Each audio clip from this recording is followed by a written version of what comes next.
that we have world-class services to our people.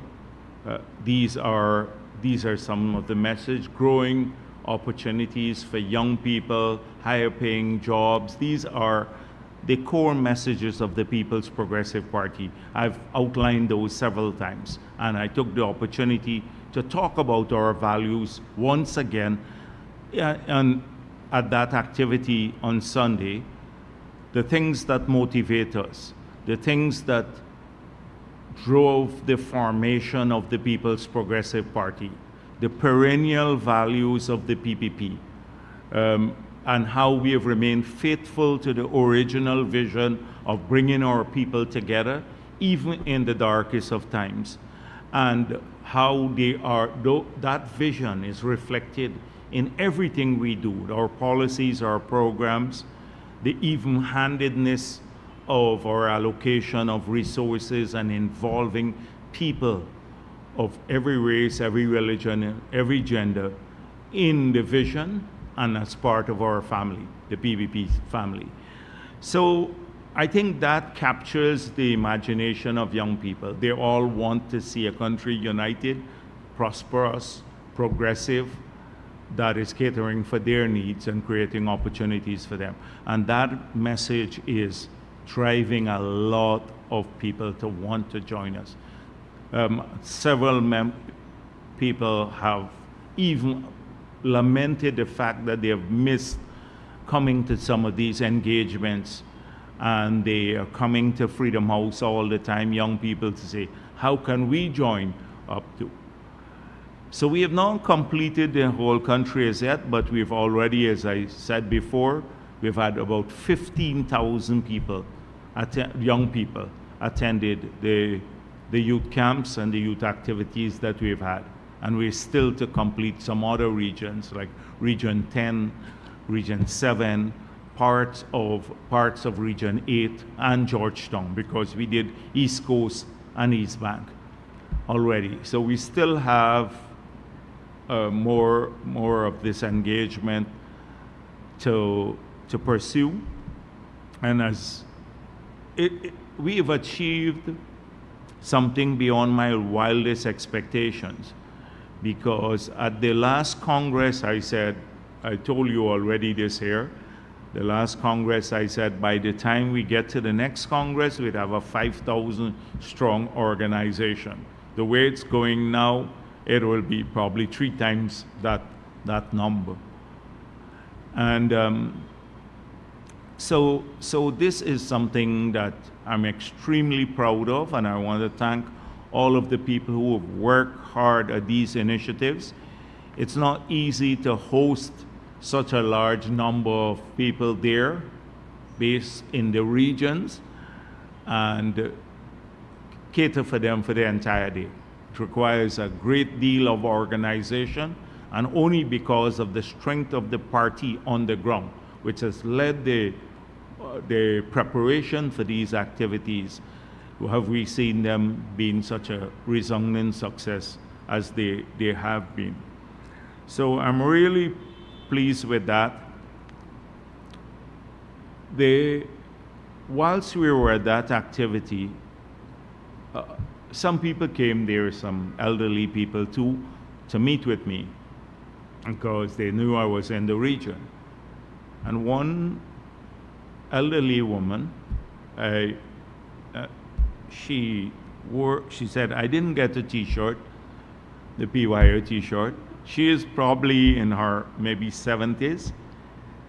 But she took to the microphone and she said, I want to talk a bit about the party because she's Afro-Guyanese and she's been in the party. And she said she said there publicly and then to me privately, she said, I'm so proud because it used to be lonely in the PPP in the past when you're Afro-Guyanese. And people don't know what we went through. When we went out on the road, the abuse that we got for being associated with the PPP, all because of rumors about the PPP by APNU. And she said, today it's much more comfortable. I see the influx of Afro-Guyanese into the PPP, and I'm proud of it. And now they will really understand the true nature of what we've already been seeing since the years I've been in the party, the heart of the PPP.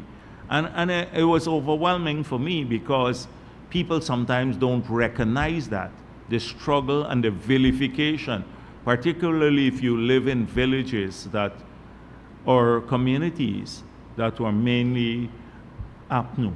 And every day they were saying, this is a racist organization. These people belong to a racist organization. They're Trojan horses for a racist organization.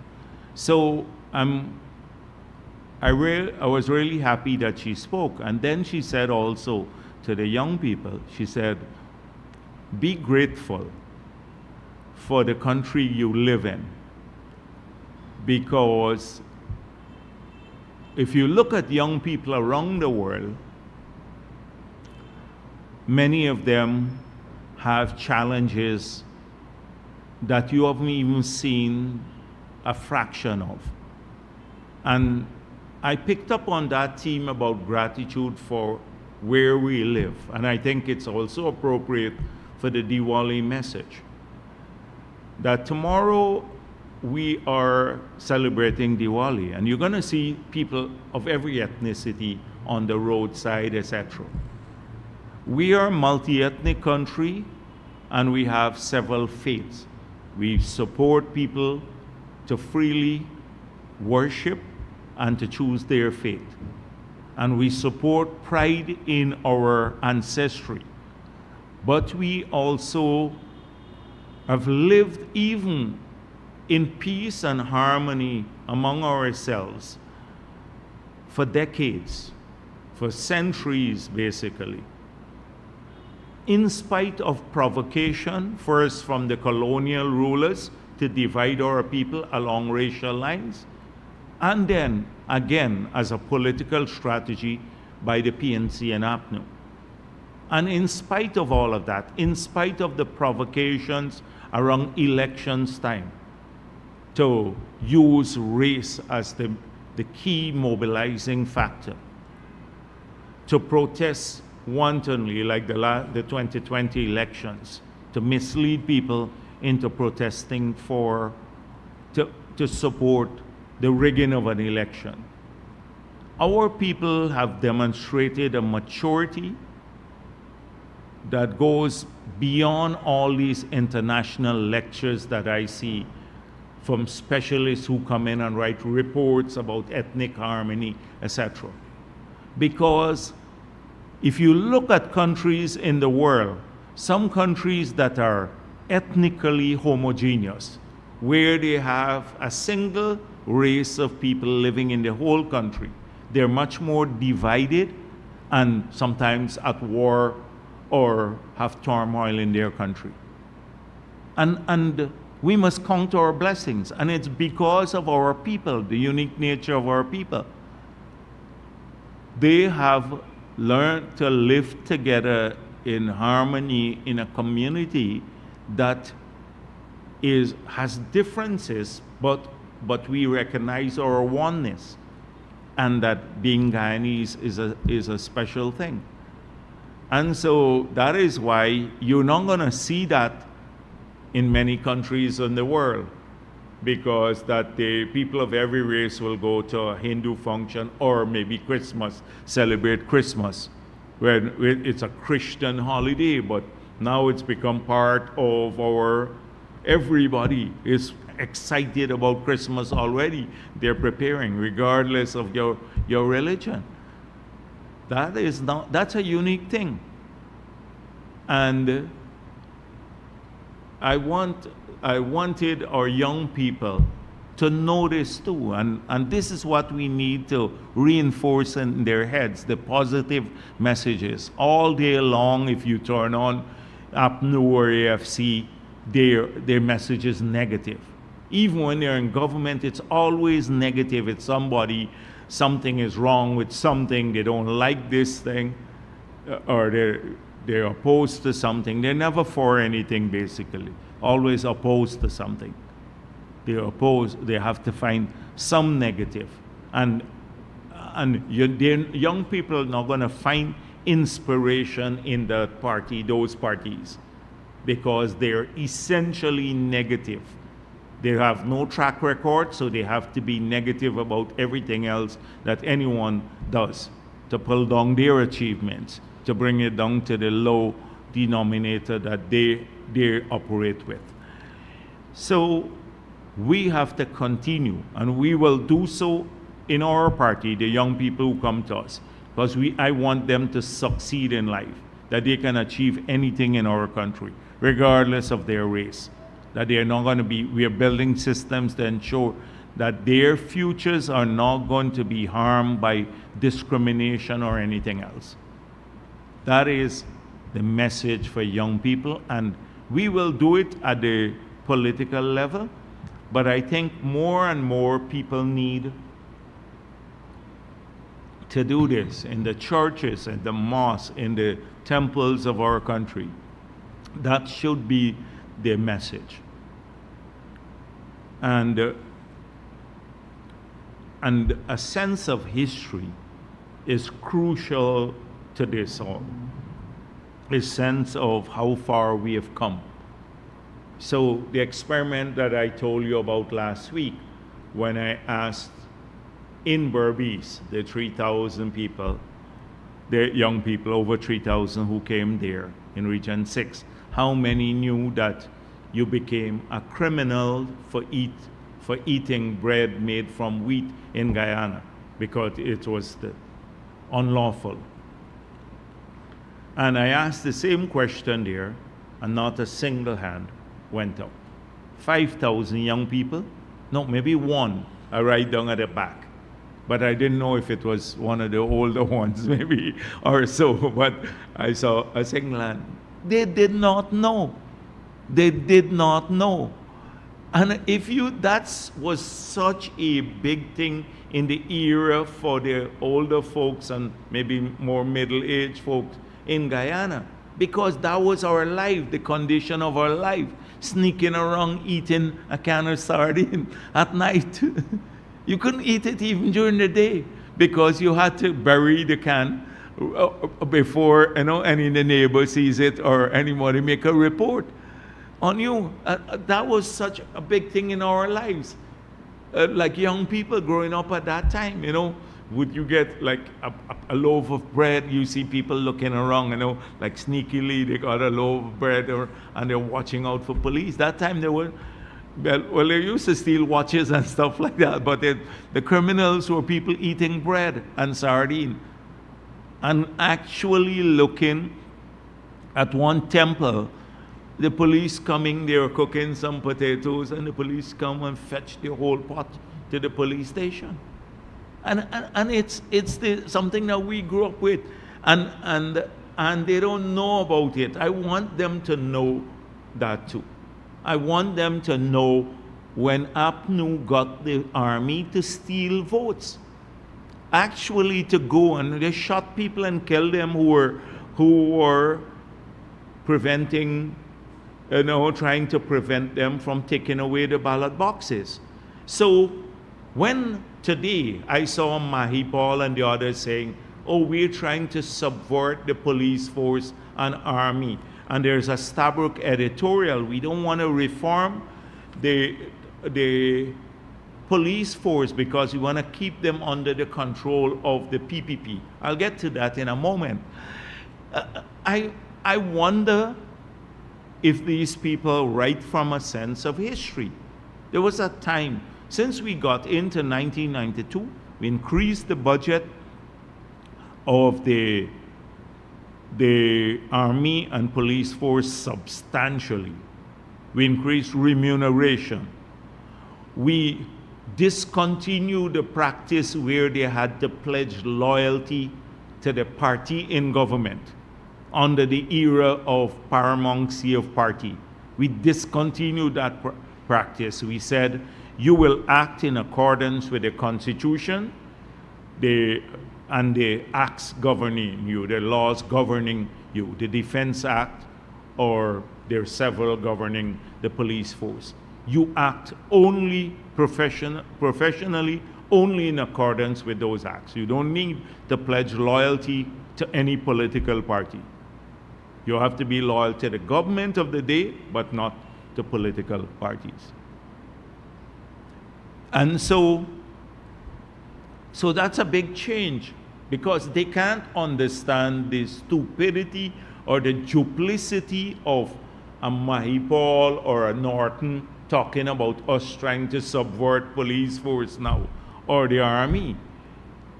If you come from that sort of history, you can't, people would just, if they knew that history, then they would say, what the hell are these people talking about? What are they talking about? That's the period we've come from. And today, you have a professional army and a professional police force. A lot of the recruitment from the army, the top leadership of the army, even when I was president, they came through the YSM stream. So they were members of the youth arm of the PNC, and that's how they got into the leadership of the army. They had to be sanctioned. Their Granger was a political commissar in the army, never made chief of staff, but he was like a political commissar in the army. The paramountcy of the party was enforced by the departments like that he and the others headed, I think.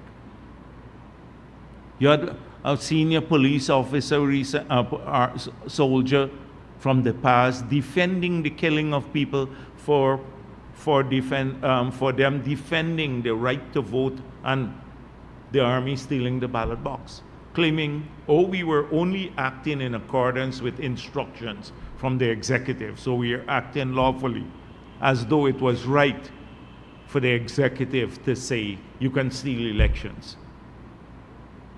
That is what I want these young people to learn about too. Because if they don't, they'll never be able to assess the current situation. And we'll ensure that that happens. Because if you don't remember, and as I said before, you have this massive rewrite of history. Look at the 2016 ExxonMobil agreement.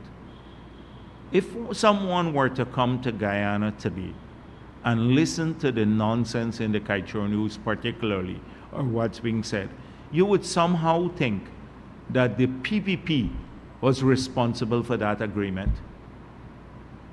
That the PPP was responsible for that agreement. Because if you listen to Trotman, he wrote a book now recanting. If you listen to Nigel Hughes, he had no role to play, although he was Exxon's lawyer. You listen to Ramjatan and all of the others, or even Apnu. They had nothing to do with it. It's a PPP's responsibility. They would not, if they can't see the context of the changes we've made in the oil and gas sector. They're now even vilifying the local content law. It's not adequate. But there was none there, and 1,000 Guyanese are benefiting from it, companies, $700 million US of business. They ignored everything else, all the changes that have been made since we got into office to enhance the framework and give us the greater tools to manage this oil and gas sector. And they have been truly transformative. But you will think that somehow we are responsible for the agreement of the past because people have short memories and they don't know the history. You will think that APNU is the champion of accountability. Now, if you listen to them every day, you come out of a time warp, you come from Mars and land in Guyana, and then you listen to Mahipal or Ramjatan or Norton or Nigel Hughes, and you would say, oh, these are great people. They love accountability.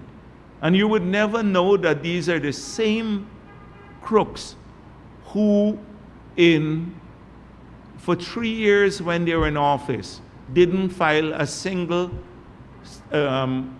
return to the Integrity Commission. After 15 years of that being done every single year from 2000 to 2015. And failure to do so could land you in jail. False information could land you in jail. But they didn't do it.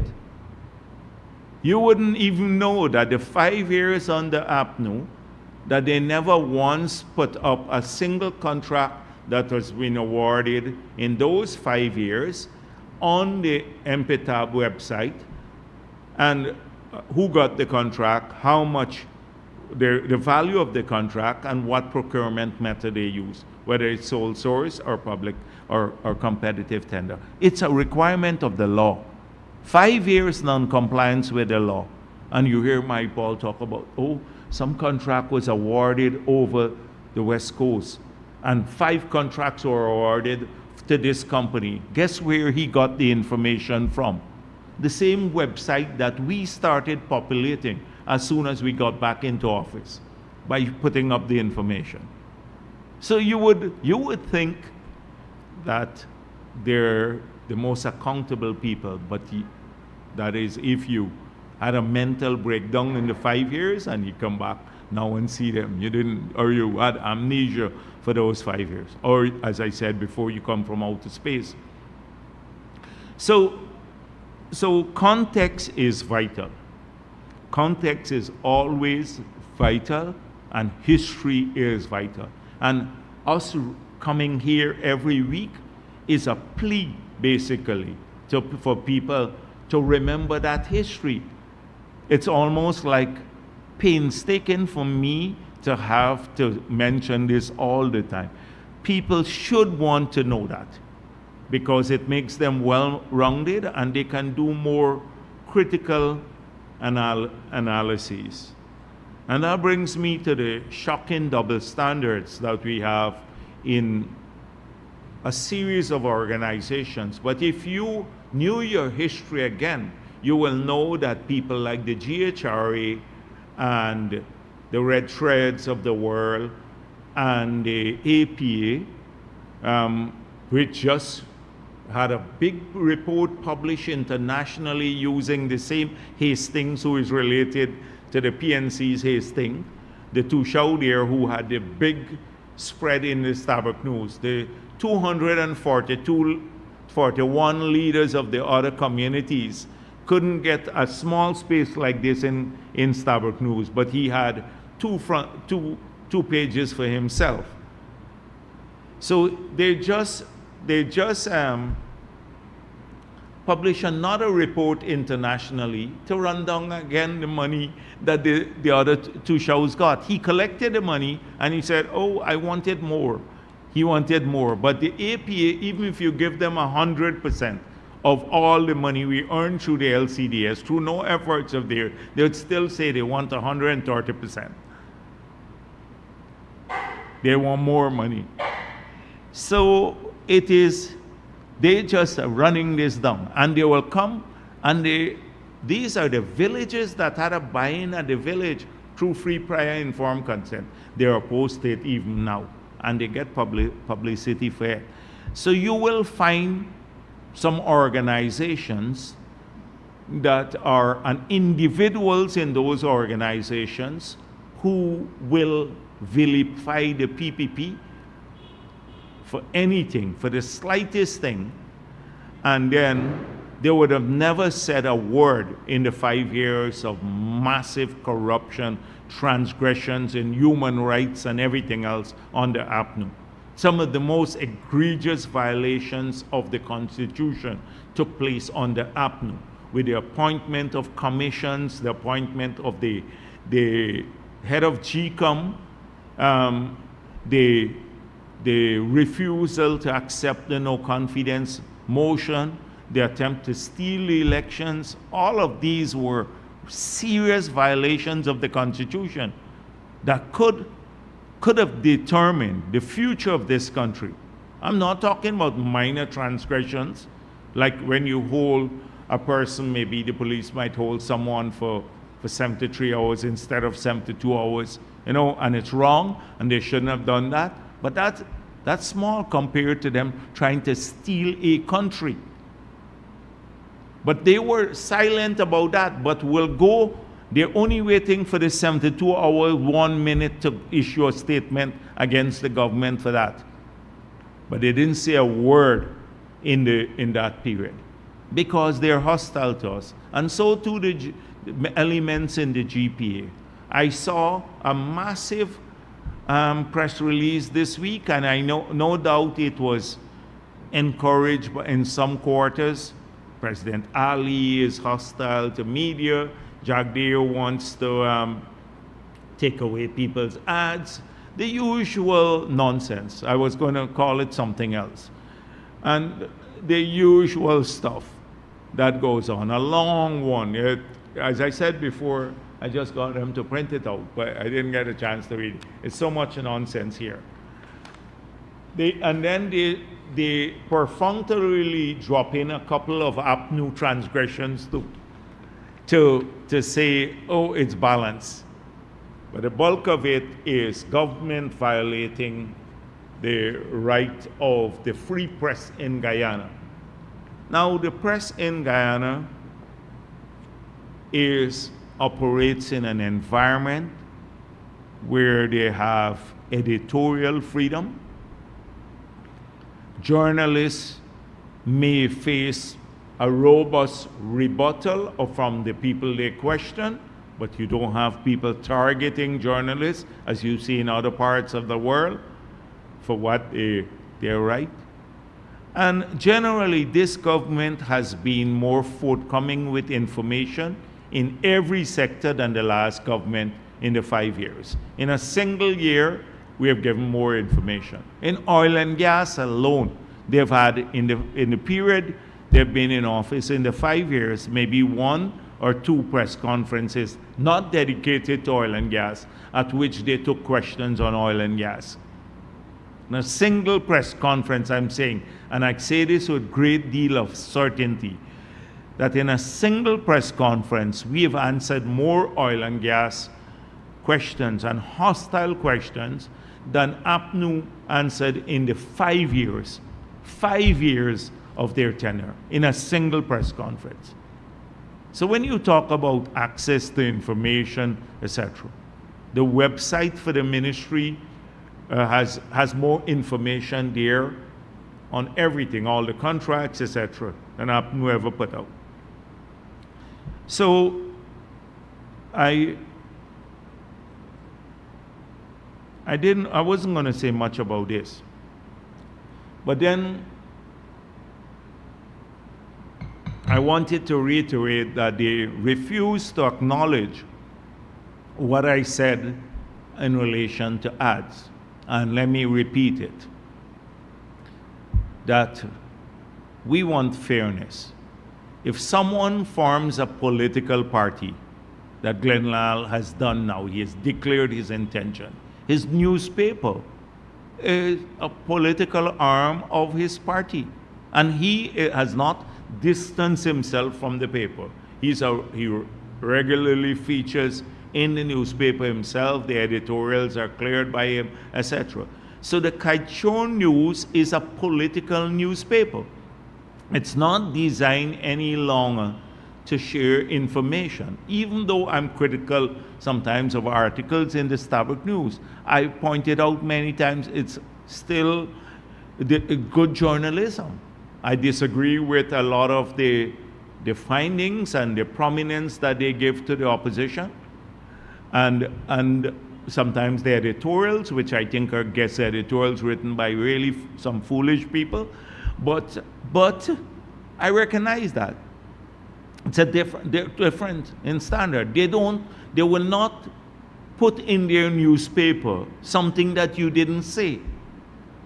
These guys you come to a press conference at the Kaichor News, you say one thing, you look at the headline, it screams something else, totally opposite of what you said, and shamelessly do this, and then double down on it too, because it's a political paper. They're more interested in adverse headlines against their political opponents. So The GPA doesn't recognize this. They live in this society. They don't recognize the poor quality of this paper, the distortions in the paper. Not a word.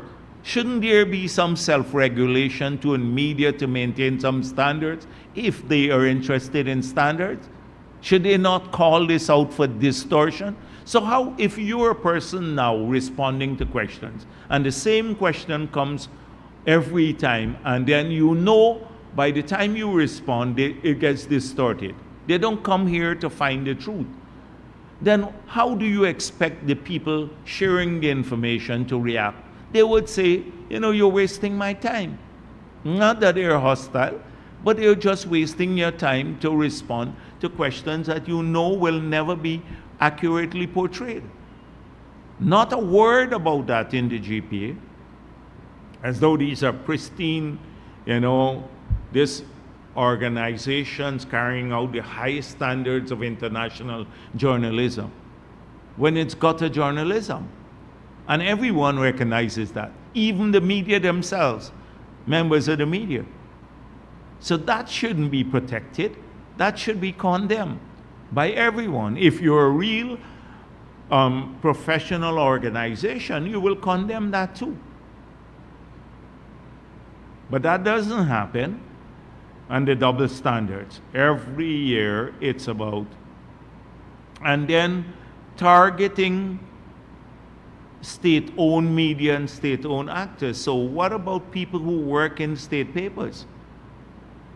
Because they choose not to go down this nasty road of distorting what people say.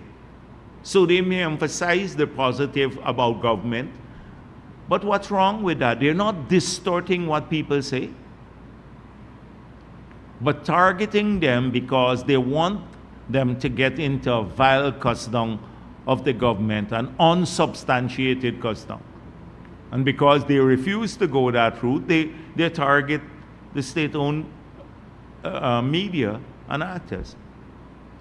So this is not an organization for everyone. And then someone brought to my attention the same Glenn Lyle now, a vile kind of rant, which he's prone to do, mindless, saying that against Abina Ratcliffe. Now, he taught her critical thinking. If you have a donkey, you can, Glenn Lyle can't teach a donkey critical thinking, much less a human being, anyone with modicum of sense. Glenn Lyle, the journalists in there tolerate his stupidity. He abuses them routinely. You talk to the journalists who work there and who left the organization, and there are many of them, and some of them went public on this when they left and he vilified them. They talk about the abuse, the environment of abuse. They write a professional story, he wants to change, so he cusses them out. What about that environment? When are they going to be critical of his abuse of a person who wrote an article expressing a view that doesn't support the view of his newspaper, and it's not even a view that is in spite of what he thinks, that is as popular as he thinks.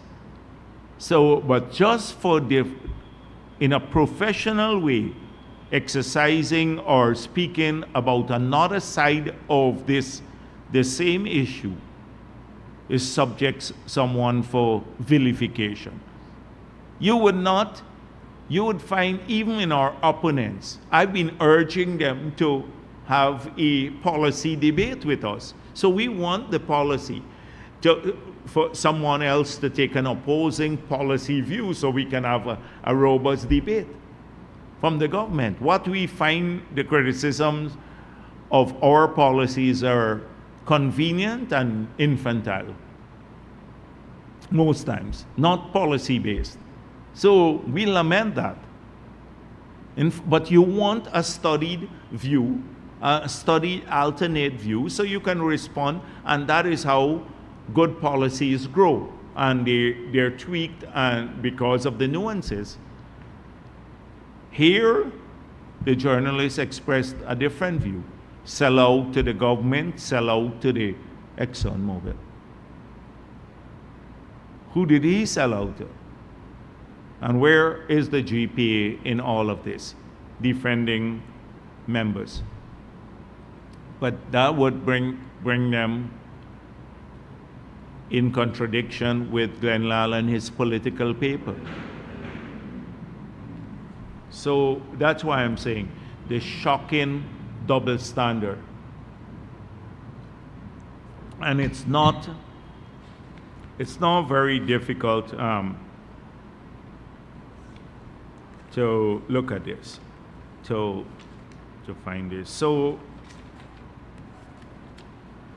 I didn't say much about the AFC for a few weeks, so I think I gave them a special shout out today.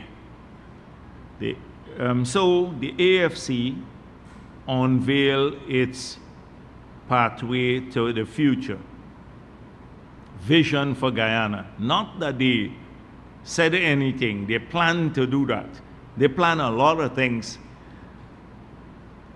So they celebrated with pomp and ceremony, as is often the proclivity of this party, their 19th anniversary. And it could not be the 19th anniversary of achievements, because when they started off, people were hopeful that they would become the third force. They laid out an agenda for Guyana at that time. They said, we're fighting for multi-ethnic Guyana, lofty goal. They said we'd fight for efficiency in government, lofty goal. Fight against corruption, lofty goal. People over time embraced them. They made lots of promises. Sugar workers were promised a better life. Young people were promised a better life. Rice farmers were promised a better life. They flew in to meet with the miners at Marudi Mountain and promised them a better life. And what happened? The party gained support, and then today it's a shadow of its former self. So after you were celebrating 19 years, and now you're weaker than even before, it's 19 years of rise and decline. You've declined almost to nothingness now. And it's a pathetic group from the days of their arrogance and pomp and glory. Look how they look pathetic in front here. In front of a center that they brand Center for Change. They look very pathetic here. It's a worn people, has been from the past. So I had to give them the shout out today. So they're celebrating 19 years of duplicity, 19 years of betrayal of the people of this country, 19 years of corruption, of incompetence, of lack of vision. They don't have a plan. As yet, after 19 years, they plan to launch a plan for the future. They don't have a plan. 19 years you're celebrating, nothing documented is yet. So what are you really celebrating? And they're celebrating 19 years of lies and broken promises. And so the building that they launched, Center for Change, the change message was working in 2015. You remember they're so moribund that they got to go back to these old messages. But a message can only have resonance in a particular political or socioeconomic context. Their message is worn flat. And what are you going to change from? So the first thing, they got to change from their corrupt ways. So they got Cathy's in the center of change must say, I shall not give myself contracts in the future. I will not do that. So in the Center for Change, Patterson must be exhibit number 2 and say, I will not collect gold bangles paid for by the taxpayers any longer. And then deny that I got the gold bangle, I never wore the gold bangle, and we found you in a picture with the gold bangle. So Nigel Hughes will say, I will no longer say that my boss's Exxon's interest will prevail over Guyana's interest, and I will now exit the lucrative contract I have with Exxon there. Trotman, well, I don't know what Trotman will say. He'd say, in future, I will never sign an agreement like this. What are they going to change from? Really? And this is 19 years of this they're celebrating. And he talks about the new republic. Now, it could be, I don't know where he got this. New republic, you know, these are slogans. In the US, in the early part of the 20th century, there was a magazine called The New Republic that was former left-leaning magazine. Then a couple hundred years ago, Thomas Paine wrote about the possibility of a new republic. But what new republic he wants? A new republic of basically nepotism, because I see he and his wife standing here. Nepotism, a new republic of corruption, a new republic of double standards, of conflict of interest. What new republic? It's sloganeering. And in this new republic, high level of respect, transparency, and accountability, economic and social justice, slogans. Was Cathy Hughes thinking about economic justice? Why they didn't focus on the 2,000 to 3,000 new contractors rather than her getting contract in her own ministry? They didn't think about incubating new contractors, including of every race.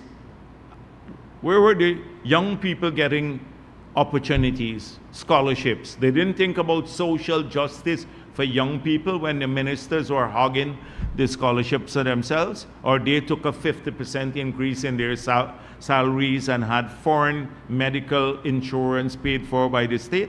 They didn't think about that. Where are the economic and social justice? It's slogans again. So this center will be a total waste of time, and they should be exhibits of how not to run government.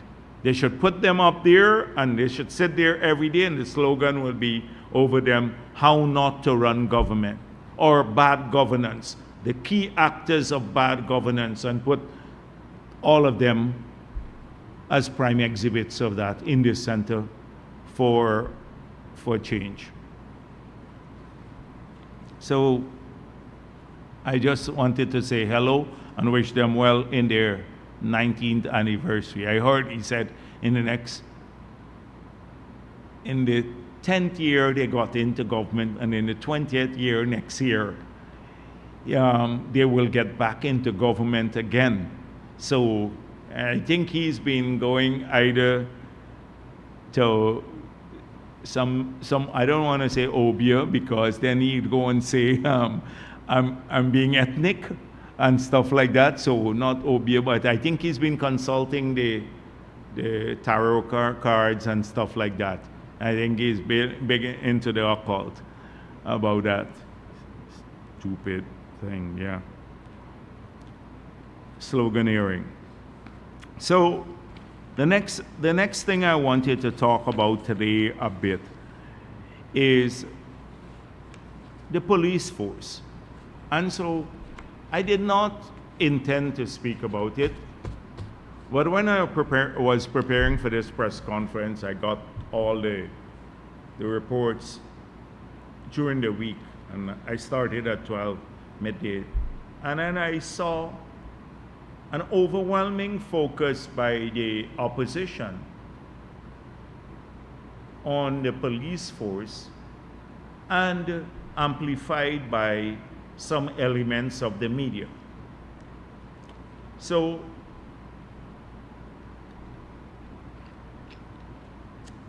they're fighting a losing battle on jobs. They can't say anything much about jobs because more people are working now. Fighting a losing battle on education because all the reforms, healthcare, the 12 hospitals, new people, etc. Infrastructure, they can't compare on that. They're fighting a losing battle on almost every sector, on cost of living. When we showed what we were doing in all of the areas, they got confused. First, they want to remove subsidy, then they want back subsidy, then they want it removed again, then it must be targeted. But they can't handle the fact that on 5 of the 6 major drivers of cost of living, we have had no change or 2 great government interventions in those areas that we control. They can't beat that as a policy, and the sums of money we're spending to ensure that that has happened. So they tried with that too. They tried with corruption to make it seem as though it's widespread by taking a few projects. They started with pump stations and a few other projects to make that seem as the prevailing condition. We've shown that with all of the projects done, the success rates as well as the failure. We have explained what the challenges are we face. We have outlined all of our findings about family-owned companies, bad evaluation, corruption by engineers, all of that. We have outlined it. We didn't sweep anything under the carpet. We made sure that we spoke to every public servant, well, every permanent secretary, every REO, the people running like the GGMC, the police force, the army, where big expenditures are made, which cover over 95% of government expenditures, including public corporations, that there must be strict adherence to the law and they will be monitored as such. Any departure, they face the consequences. That never happened on the APNU. We laid down the line to these people and we said, here are things we know about the conflict of interest. We've taken action against people in regions to limit, to get public servants, they had to resign who were getting contracts, etc., if they're in the positions with conflict of interest. So we have taken a lot of steps to deal with this. I pointed out about the systemic changes we've made by the website, so you can have public information to criticize. Even if you don't agree with us, you at least will find if X person got this to lift a contract, to lift a bottle of water here, you will find that, and it's above a certain level, you will find it on the website, and you would see if the government did it through a public procurement, a tendering process, or they call in one man and give them. You remember Anand Gulsaran, how he got his contract to do the audits? He said, and he is the epitome of integrity as promoted by some quarters of the country, including the Starbuck News. You know how he got his contract? He said, the last government wanted to do audits after they got in, so-called forensic audits, to find corruption against the PPP. So we were called by the minister. I was called by the minister and told that they're doing these audits and which one I wanted. And then he selected the ones that he wanted and they approved them. And millions of dollars spent. No public tender. No public tender for audits or nothing of that sort. These are forensic audits to find corruption against the PPP. That's how he wrote this himself. If you have a chance, please read what he himself wrote. That's how he got it. Now, there are 2 things wrong with that. One, he knows that the minister cannot assign an audit because under the law that we passed, we prohibited only 2 persons, 2 entities can approve audits. The Auditor General himself, and that never happened, or the Public Accounts Committee of the Parliament. He knew that as the head, a former Auditor General. They bypassed the Public Accounts Committee and the Auditor General's office. The minister then, without any public tender, called him and gave him these. He got several millions of dollars going into his pocket. So this is how it was done in the past. So and I don't want to go through all of what I've been saying before. Up to now, you can't find who worked on that stadium that they built by the Durban Park there. Can't find the contractors who collected all the 600 missing million. So very different. So they're finding very hard time to mobilize people. Racism was another potent tool, but it only resonates overseas now. They go around to all these forums and say, oh, the PPP is racist, please investigate them. They can't go in the communities and say this that much, because people chase them. They say, okay, you're not racist, but we never saw anything happening under you. You were our friend and family, but nothing happened. Our children didn't get any help, nothing, our communities. So what are they going after? They're going after these small things. Not small, but things that they believe will resonate with people. So now it's the police force. I already pointed out in a macro sense at the beginning of my press conference how ill-equipped or how duplicitous it would be for anyone from the PNC or AFC to talk about interference in police work.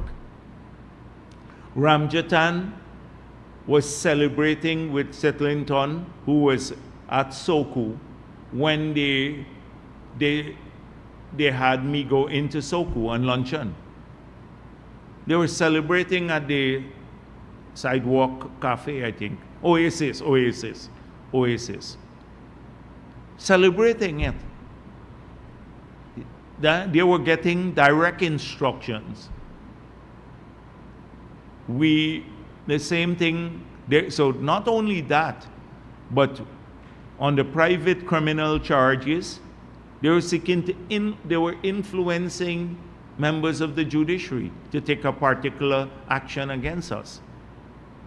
We have evidence to that effect. So, if you assign special branch to work a member of the special branch in the office of the leader of the opposition, to come in as a volunteer to spy on what was going on there, what else is, governments, people lose governments for that sort of thing. You remember Watergate and all of that kind of scandal that you had. In other countries, people resign. Not just policemen and politicians, because that's spying on your political opponent using an arm of the state. They were doing this routinely. Look at what happened in 2020, how they were using the policemen to try to thwart the will of the people. Again, some hand-picked policemen, and that's all documented now. And you saw it in the COI coming out. So they're talking about interference, and coming from the past, when, as I said before, the leadership of the police force was under APNU's control. Felix was there. Felix became an executive member of that party. This close connection historically had been linked to the PNC. Secondly, on corruption itself in the top leadership of the police force. You remember when Granger consulted with me, so he put 4 deputy commissioners.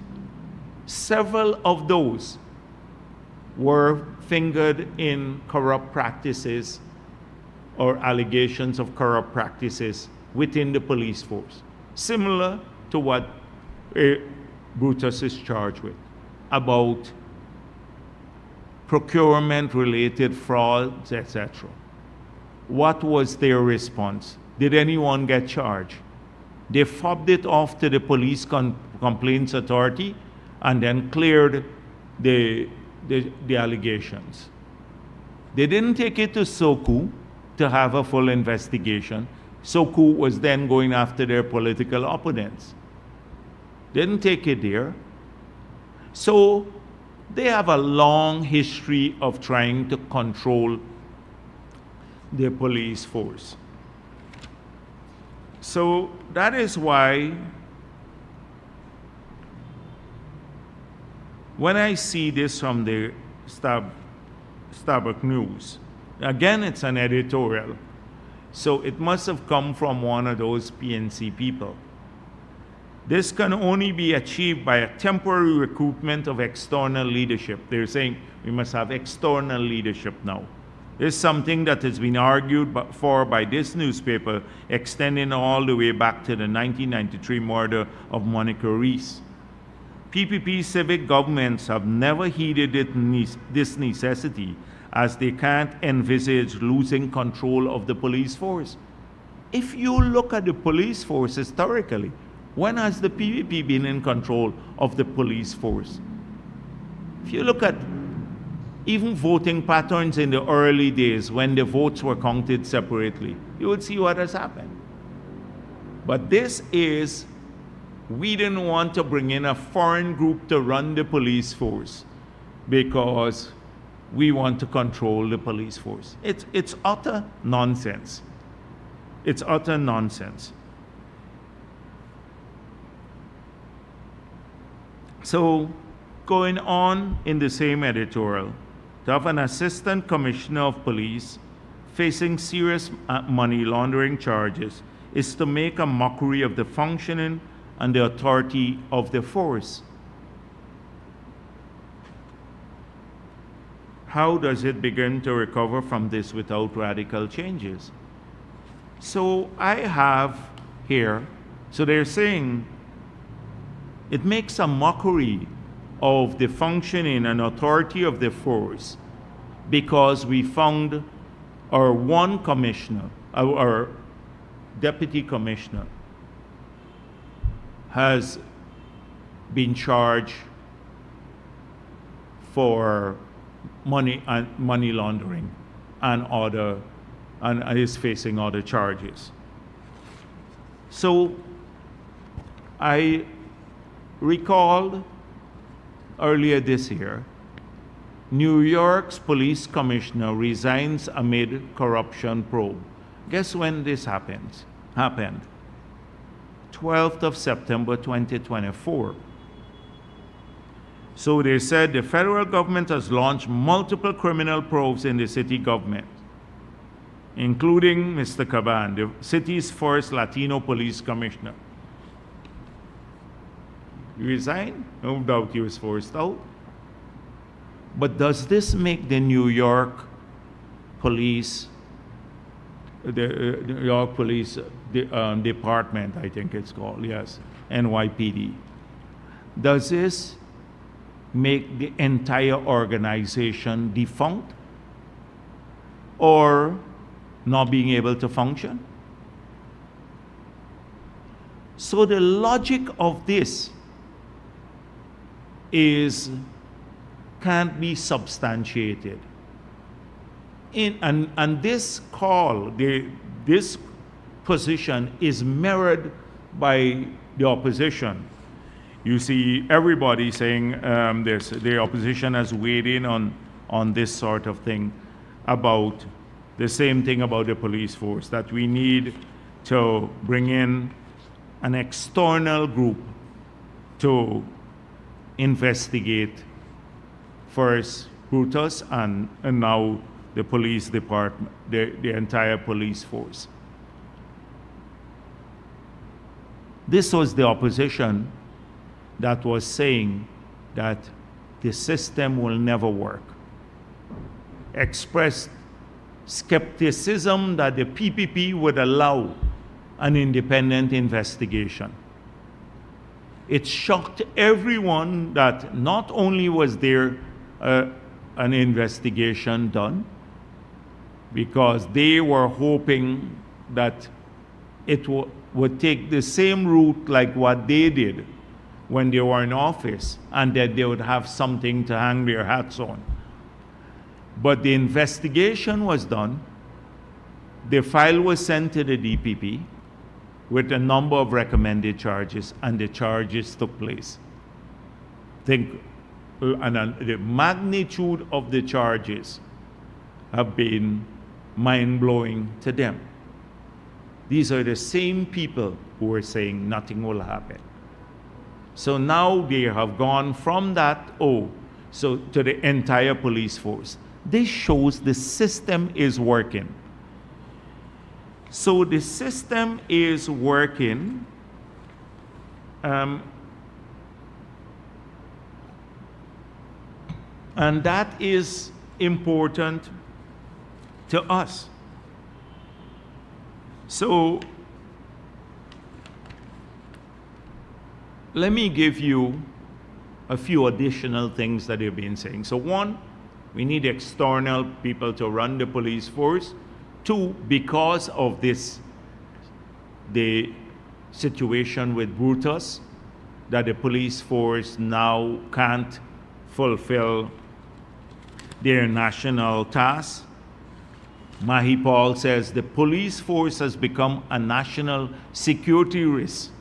This is what Mahipal said, Stabrook News, and they gave them the headlines, huge headlines for this nonsense. So they've become a national security risk now. Second, then they said, how could this happen? The anti-money laundering legislation and system is not working, because if it was working, this would never have happened.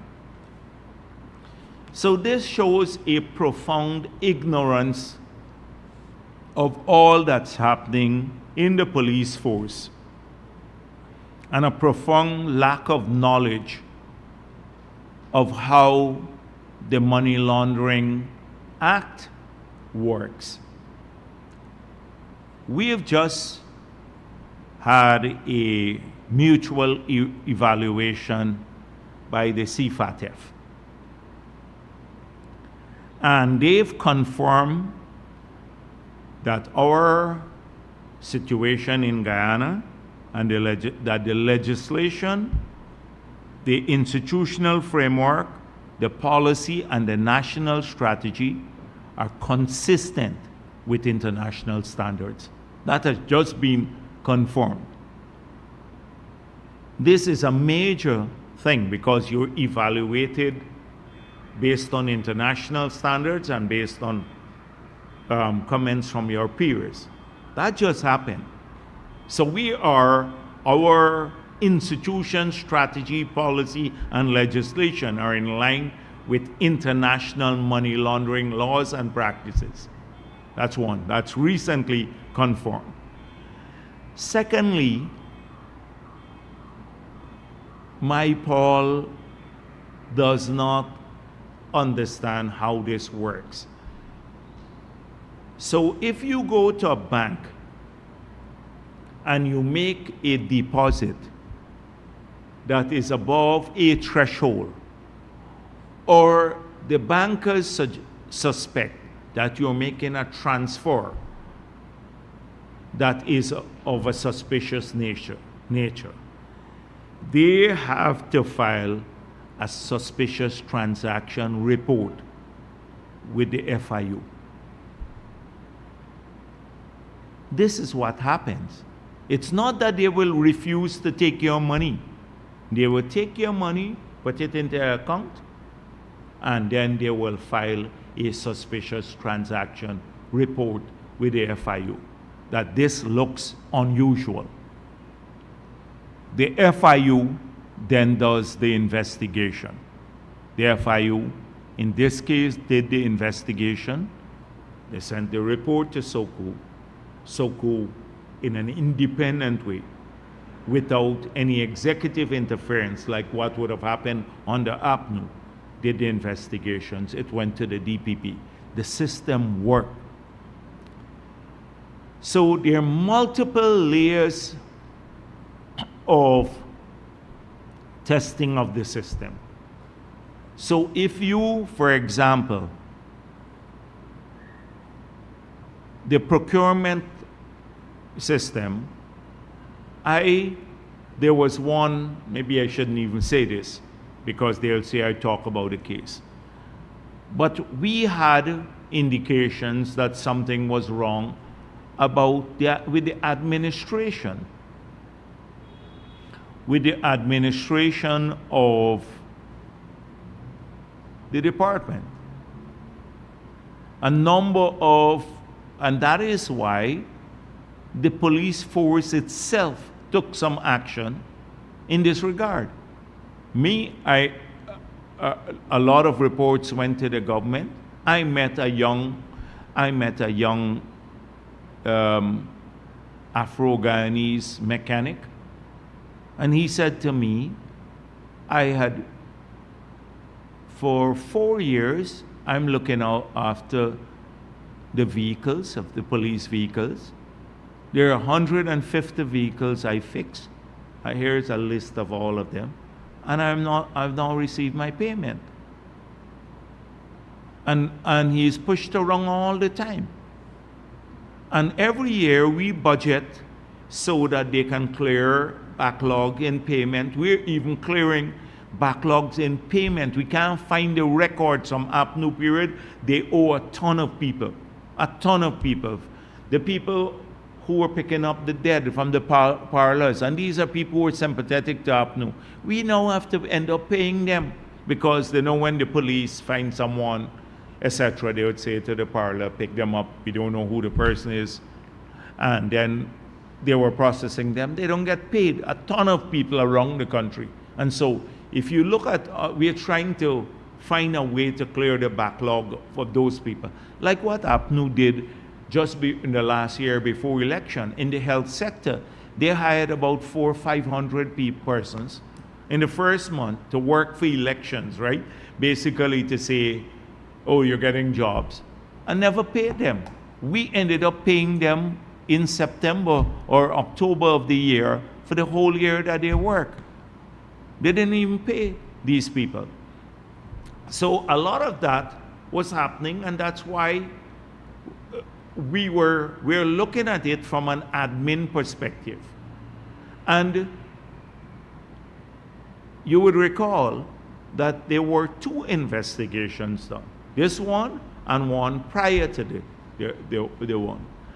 this one. So when they say that nobody was paying heed to the system, you can get past, and this is in relation not to this case that we're talking about, but there are layers of safeguards, and sometimes people can breach the safeguards and the laws. That's why you have audit reports, you have internal audit, then you have other maybe departmental checks, etc.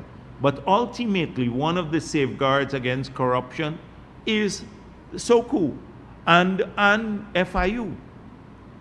And so the system, if you bypass one layer, you get caught at another layer. It means the system is working. You may go unnoticed for a while, but ultimately the system will pick you up. And then also, GRA is part of that, because if you have unusual growth in assets, these reports then get sent back to the other bodies to look at.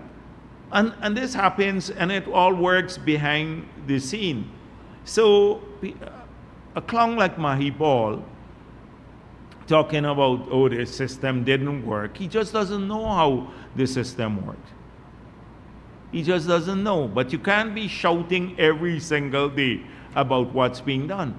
There are lots of safeguards, but the key thing coming out of all of this is the commitment of the government to ensure no matter how high you are in organizations, if there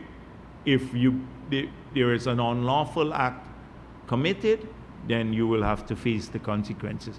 That should be an indicator that the system is working. You don't destroy, like nobody is going to destroy the NYPD because now the commissioner had to resign because he's being investigated for for corruption in the United States of America, and that happened last month.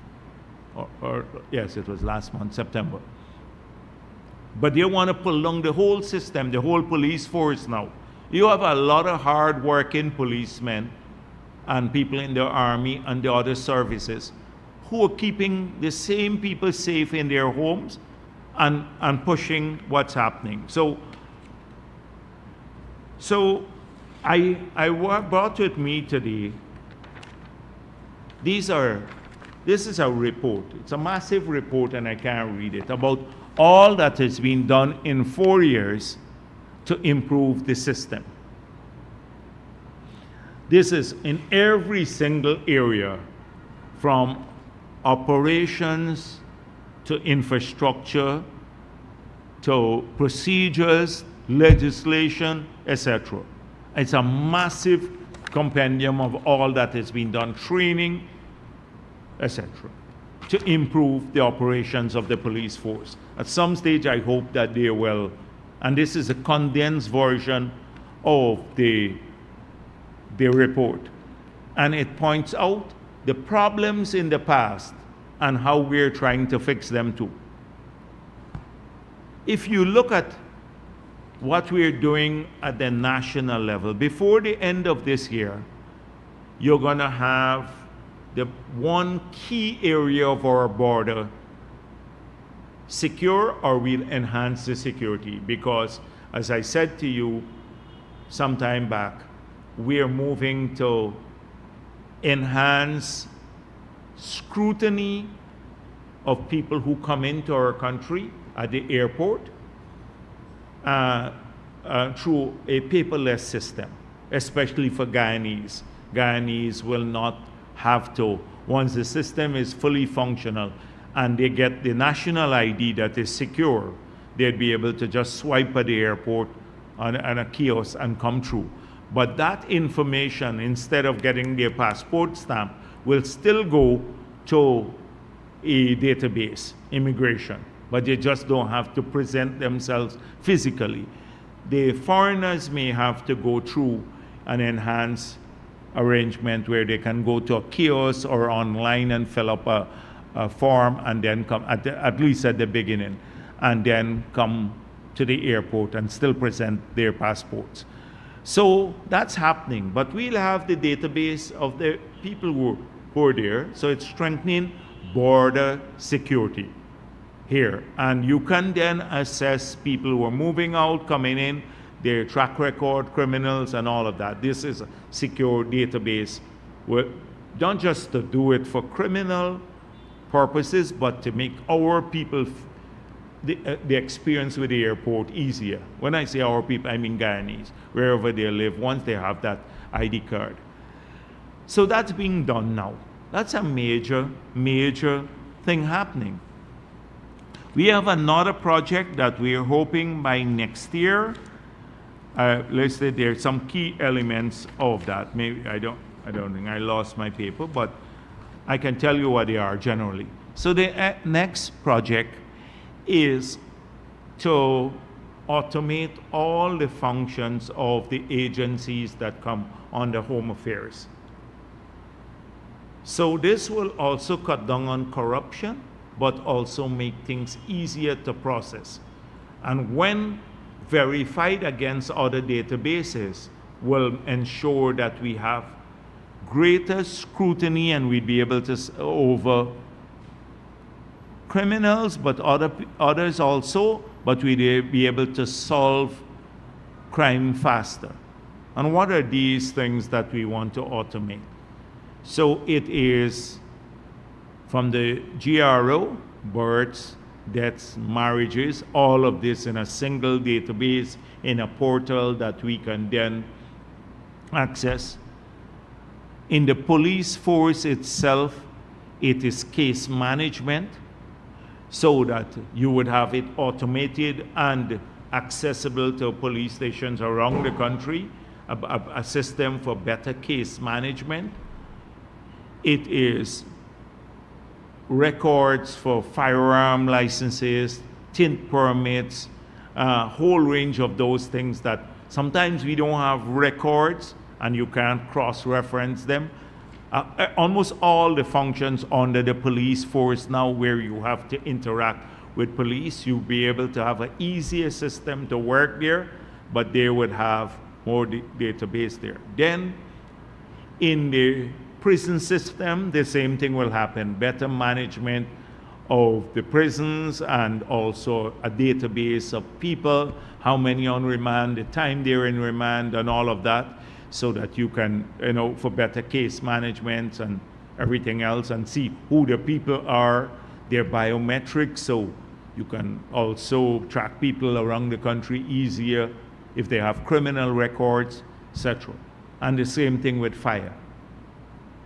So that's being worked on now. We're developing that, and that hopefully by August next year, a lot of those modules will start coming on stream, so more modern management, etc. We are now the Smart Country program. I told you already about that.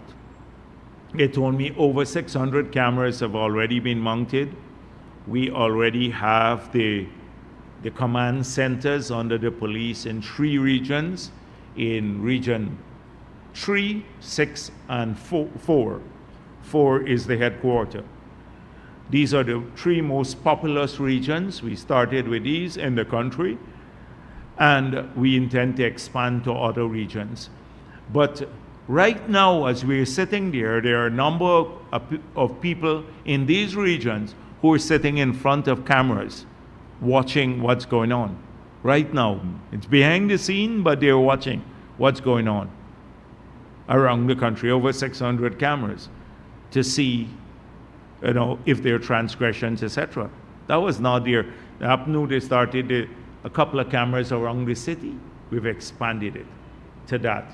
In fact, it was our project at the beginning, and to put cameras. So a lot of that improvement is being made at that level to equip the police with better capability to fight crime. I'm not going to go through all of the other things. As I said before, that whole document there. Now, I see a bit being said about these cases that go to the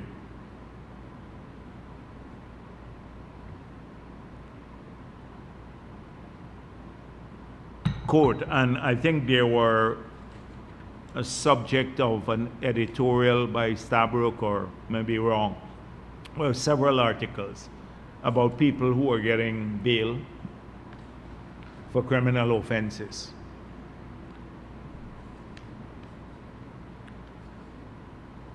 So what has the government been doing?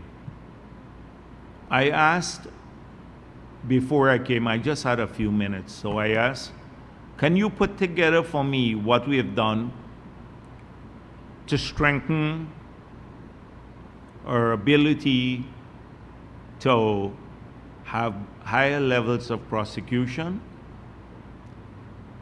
since we got, for criminal offenses, since we got into office? So, number one, this is what was sent to me. We have trained over 75 LLB graduates in a special prosecutors program who are now part of the prosecutorial arm of the state, prosecuting in magistrates' courts across the country along with police officers. 75 persons. This came out of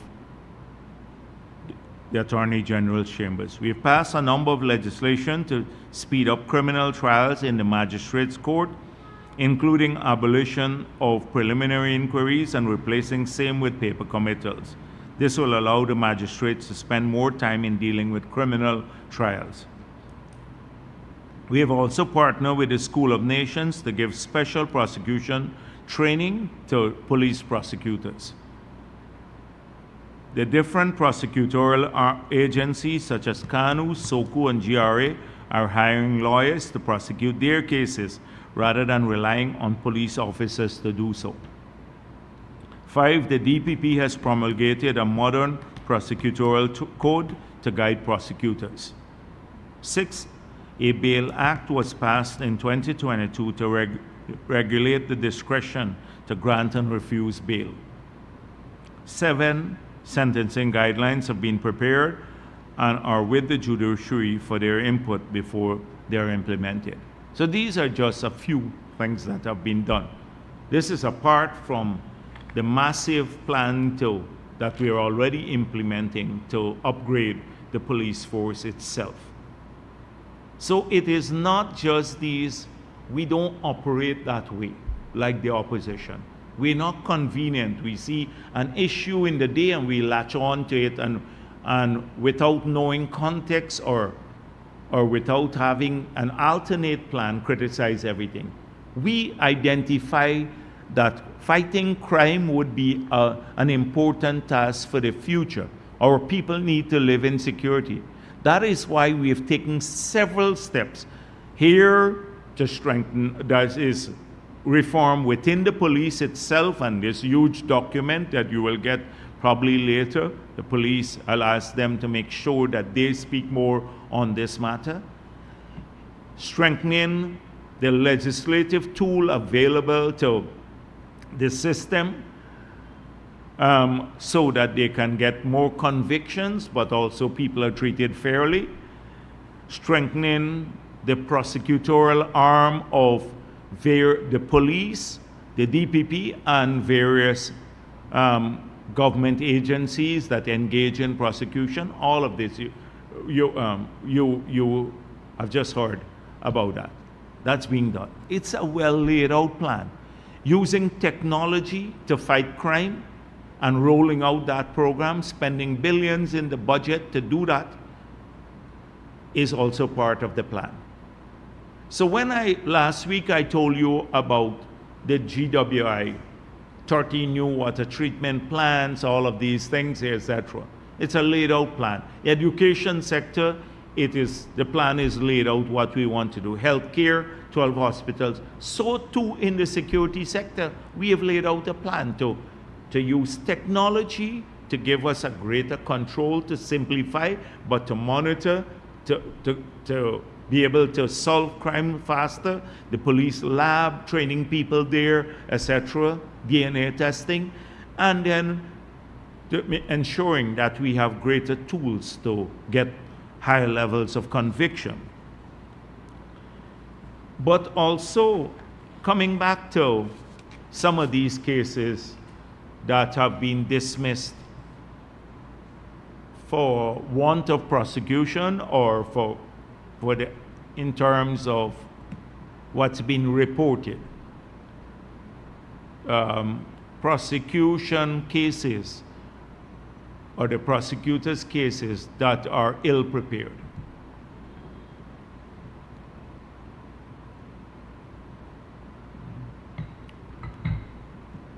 So when the Bail Act was passed in 2022,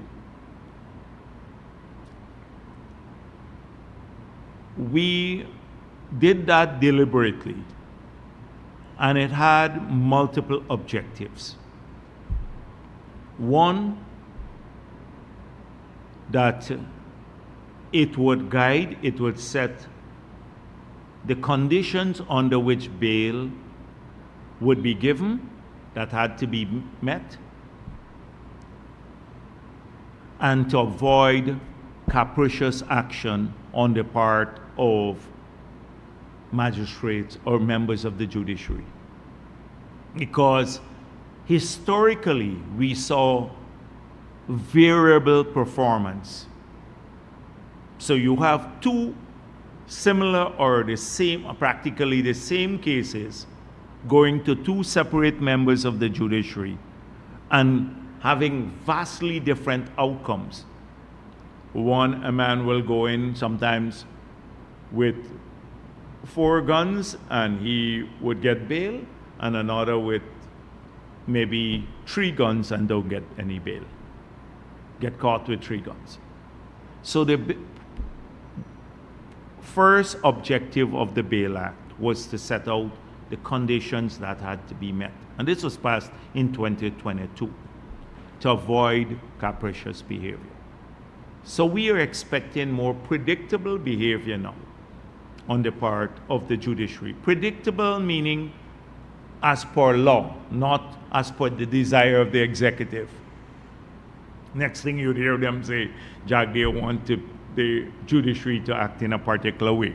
So that was just to take care of that. The second objective was to ensure that the prosecutors, the government itself, was better prepared. Because we have found cases where the slot in prosecution, because the government is not doing its work, people are on remand for a very long time and they can't get justice. Or the cases, they can't even meet the condition for denying bail. So now it requires the government and the prosecutors to have a case ready, or where they have to meet these standards too that are established by law. And if they fail in their case to meet those standards, then the people should be given bail. So it means that a prosecutor can't do what they want here in the country. So accountability on the part of the government itself, that was part of the Bail Act. And the converse side, or the third objective, was people's human rights too. That if too many people were sitting in remand and just waiting there, languishing, sometimes some minor offenses where they should have been out on bail for minor offenses, but because, again, the prosecution could say, okay, I didn't have the file ready now, I'll come back next year. And the man sits another 6 months because I don't want to minimize any crime, but or let me don't say what sort of crime, but something like he whistled. No, don't let me say that. Yeah, don't even say that. That's bad too. Yeah, that's bad. So a minor crime. Let me leave it at minor crime. But he's there. I don't mean like harming people or with 10 guns and stuff like that. Sitting on remand for a long time. So people have rights too. People have rights. If you were on the other side and you can't get your hearing, you're innocent or even if you're guilty, but you should be able to, your whole period in jail on remand must not depend on the prosecutor taking a drink the Sunday and Monday can't show up in the courts or can't find the file. That is justice too. We are interested in making sure it's a fair system, and that's why the Bail Act was passed. So if you don't lament that a man has got bail, now if there is anyhow, let me go through back this again. So what did we find? So this was what's happening. Could there be corruption in the system? The answer is yes. Because there could be corruption to subvert the law by deliberately not presenting files or anything when you have strong cases or dealing that. And that's where we have insisted that any case like that, they must go to the police complaints authority.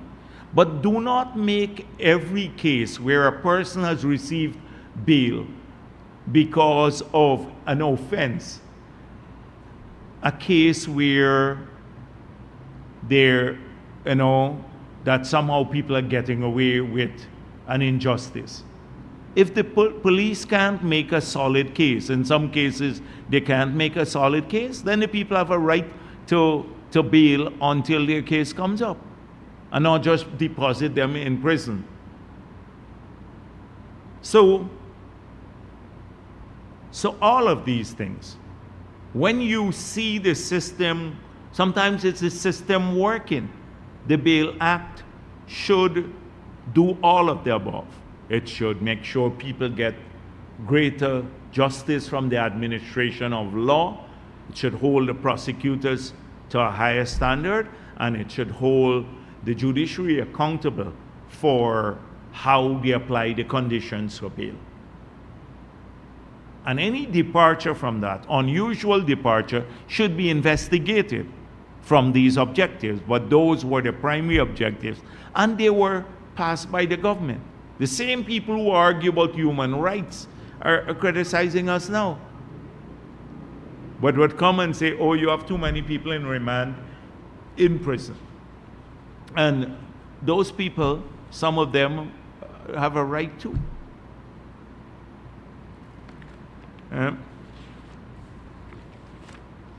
These are some of the issues that I think I'll deal with today. Thank you very much.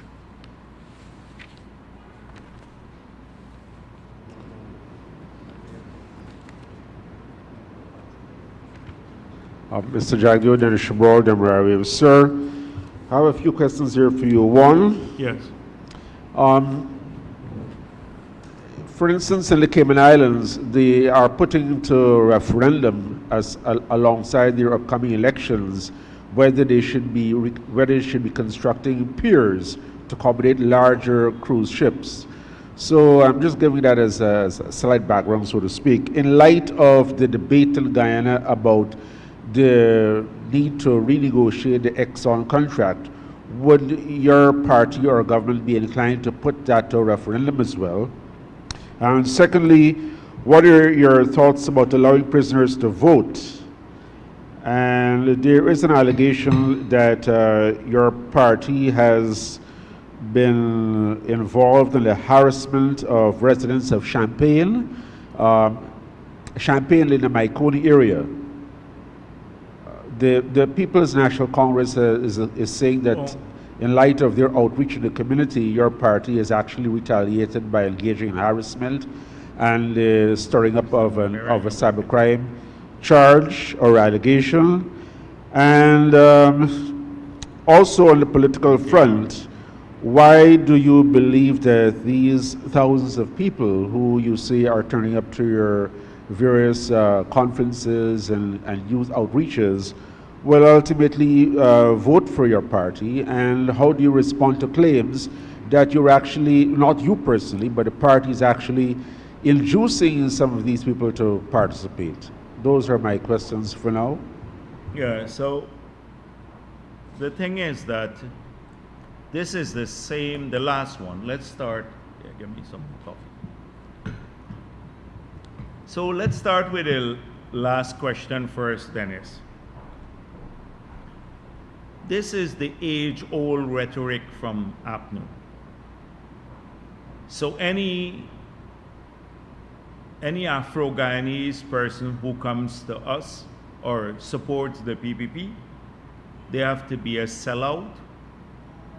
They have to be betraying the cause. They have to be induced through bribes, etc. It's an age-old charge that the PNC has been making. It's nothing new. If you look at the faces of those young people, those are bright, young faces. They're not stressed like you see some of the APNU meetings they have. People who look worn and stressed. These are bright, fresh, young minds and faces, and they look it. The energy is there is great. They get up and they can, when I say to them in the interaction with me, so I speak and then I say, you can interact. Ask me, you can ask me anything about government or party, anything. And they are free to ask whatever they want. But the fact is that so inducement, when I go there, I urge them to join the Gold Scholarship Program. So if that's an inducement, I've been inducing the entire country to do this, including APNU supporters, to apply for Gold Scholarship programs. So I say, we want you to study. We believe in you get our support in studying. But I say this when I go to any community, including Afro-Guyanese community too. So if that's inducement, I'm guilty of it. I'm guilty of inducing our young people to use the opportunities of government to upgrade themselves. So I see a new headline for Kaichor News, Jagdeo guilty of inducement. But it is so. We are a positive party. When we bring those kids there, they come there with the expectation. We don't hold them, we don't hold people's hands or when they go into the polling place to vote. But the people who came there, they recognize that we are the only party now that has a plan for the country, that has a clear vision as to how to accomplish that plan, and a plan that includes everyone across race, a plan that is well-rounded, it focuses on short-term improvement and long-term development too, not eating everything up for today. So they recognize that, a plan that gives them opportunities. Who would want to go to a party that is consistently negative, can't even manage their own affairs, or pushes racism all the time? So then the inducement, it's nothing new. It's old rhetoric from APNU. Very, very old rhetoric. Even they can't be creative about their old rhetoric. They can't be creative about that. They're in really sad shape. The second thing is Champagne. I don't know about this accusation. They make this accusation all the time. It's the same thing. I don't pay too much heed. I don't read or watch their stuff. I just look at sometimes headlines and I practically know what they will say. I just look at the headlines. I know what they've said. They've been at this for a long time. I didn't even know they had an outreach in Champagne. So you check on social media and let's see how many people they had at the outreach in the Maikoni area. Check how many persons they had. They probably had 2 or 3 people if they did have the outreach. You think we will be worried about that, 2 or 3 persons they have there? So I haven't seen that. Check if it's on. Have you seen the picture, Dennis, of the outreach they had there? How many people did they have? 1? Few, like few. What is a few? Like how many? And Dennis is being kind to them, but no, but it's not so. So yes, it's not so. I didn't even know about it as General Secretary. I didn't know about that. And if they go very quietly and stuff, talk to a couple of people. And often, they pick up the aggrieved people. So what did they say again? What did they say again? They said that your party, and in fact, I think they named you as being spearheading a program to go after them because they were campaigning in an in-law Guyanese community and also trying to stir up an old cybercrime allegation. Cybercrime? Yes. And I don't know what this is about. I didn't even know what they said. How can I stir up cybercrime action against the PNC? I don't know. And who went there? Well, I think Mr. Norton and some other representatives may Okay, no. We have no intention as General Secretary of the PPP to stir up cybercrime action against them. None whatsoever. If they go against individual people, they cuss other people there, and there's documentary evidence, I suggest that people take private action. But as a political party, we're not going to do that. But when they go to the communities, what happens often is that they often pick up somebody who's aggrieved.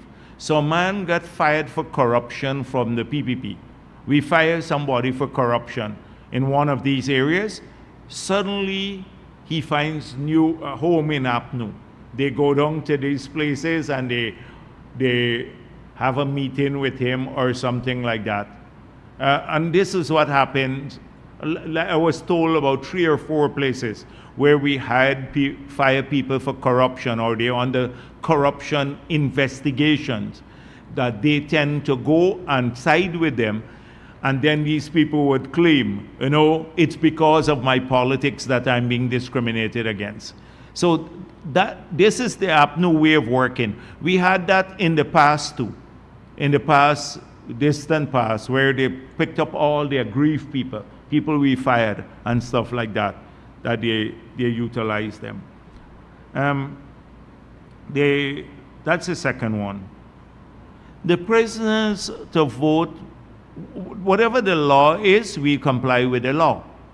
So if the law is, I don't make these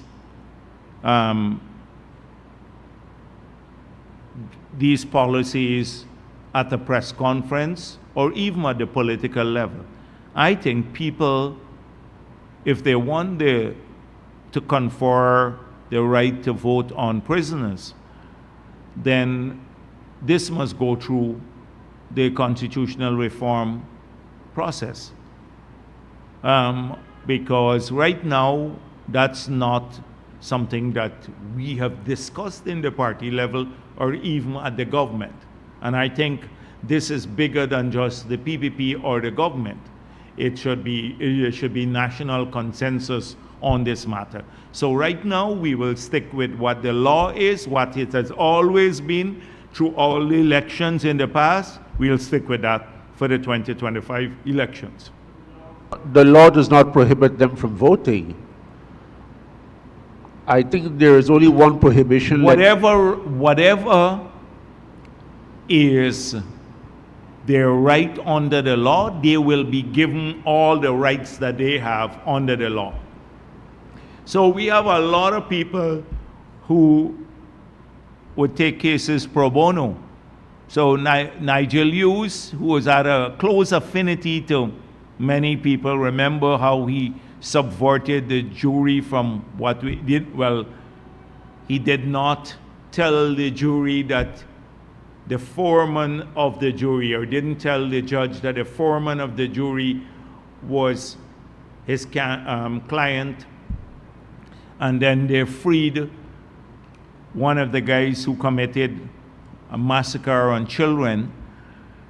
He would find great joy in doing a case like this. So whatever the rights of the prisoners, this government will not deny them the rights. But GCOM has to comment on this too. We'll always ensure our citizens enjoy all their rights under the law. So the referendum, again, this is a matter that has to be discussed and debated on this issue, whether there be a referendum. So you get yes from the referendum because Christopher Ram did a suspect survey. Nobody pays attention to these suspect surveys. So the referendum could yield this. It might be something that we may want to do, but I don't want to complicate the elections and the 2025 elections at a political party. I don't want to complicate the political process by talking about referendum now.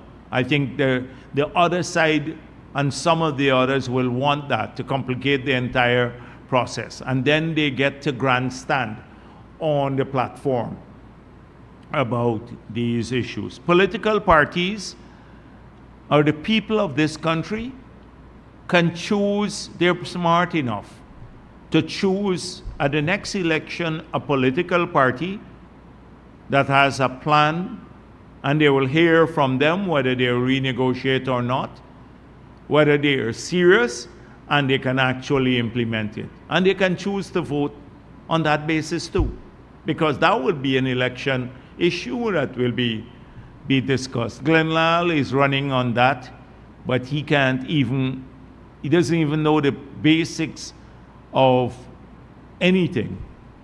So people do have that choice. In 2020, we said we're not going to renegotiate the contract, and people voted for us because they think we're a serious party and that we will do what we've said. And we showed that we can get more out of the contract that I explained in the past. We can get significantly more benefits for the people of this country. The gas to energy project alone is $250 million US per year in savings to the population. The local content law brings in $700 million US of business to people, not revenue. And so we're getting more, and we believe that we didn't have to do this, which gets you caught up in a whole range of issues that can kill our momentum. We didn't want to do that. So we contested on it, and people voted for us. Mr. Jagdeo, just a clarification. What is it? You're saying that you don't want the elections to be complicated by a referendum? Yes, no, because right now we're already, I believe that we should focus the attention on preparing for 2025 elections. Adding additional stuff on the ballot tend to complicate that. There is a simple thing. On the ballot, you'd have choices. You have several parties, 14 parties already, or 15 or whatever, 20 might be on the ballot. That anything about referendum on a particular matter has to be debated openly, not for the head of a political party or a member of the cabinet to pronounce on that just like that on any issue. And it must be debated fully, and then if there is an appropriate time for that, that be done. That be done in the future. But I'm as a head of a political party, I'm telling you, PPP, that where we are caught with all kinds of shenanigans in the past, and side streets and side avenues and everything else, we don't want to complicate the 2025 elections process. The elections about choosing a government that will go with manifesto. Parties will go with manifestos. They will make all sorts of promises. The choice before the people of this country would be to elect a party that they think fulfill its promises and are serious. That's the choice now. Not because one country did a referendum that we have on peers, we have to go down that route. So that's what I'm telling you as the head of a political party. I do not want 2025 elections to be complicated with side roads. Next thing, Vincent Alexander and the others and all, they would love to latch on to something else where GCOM has to now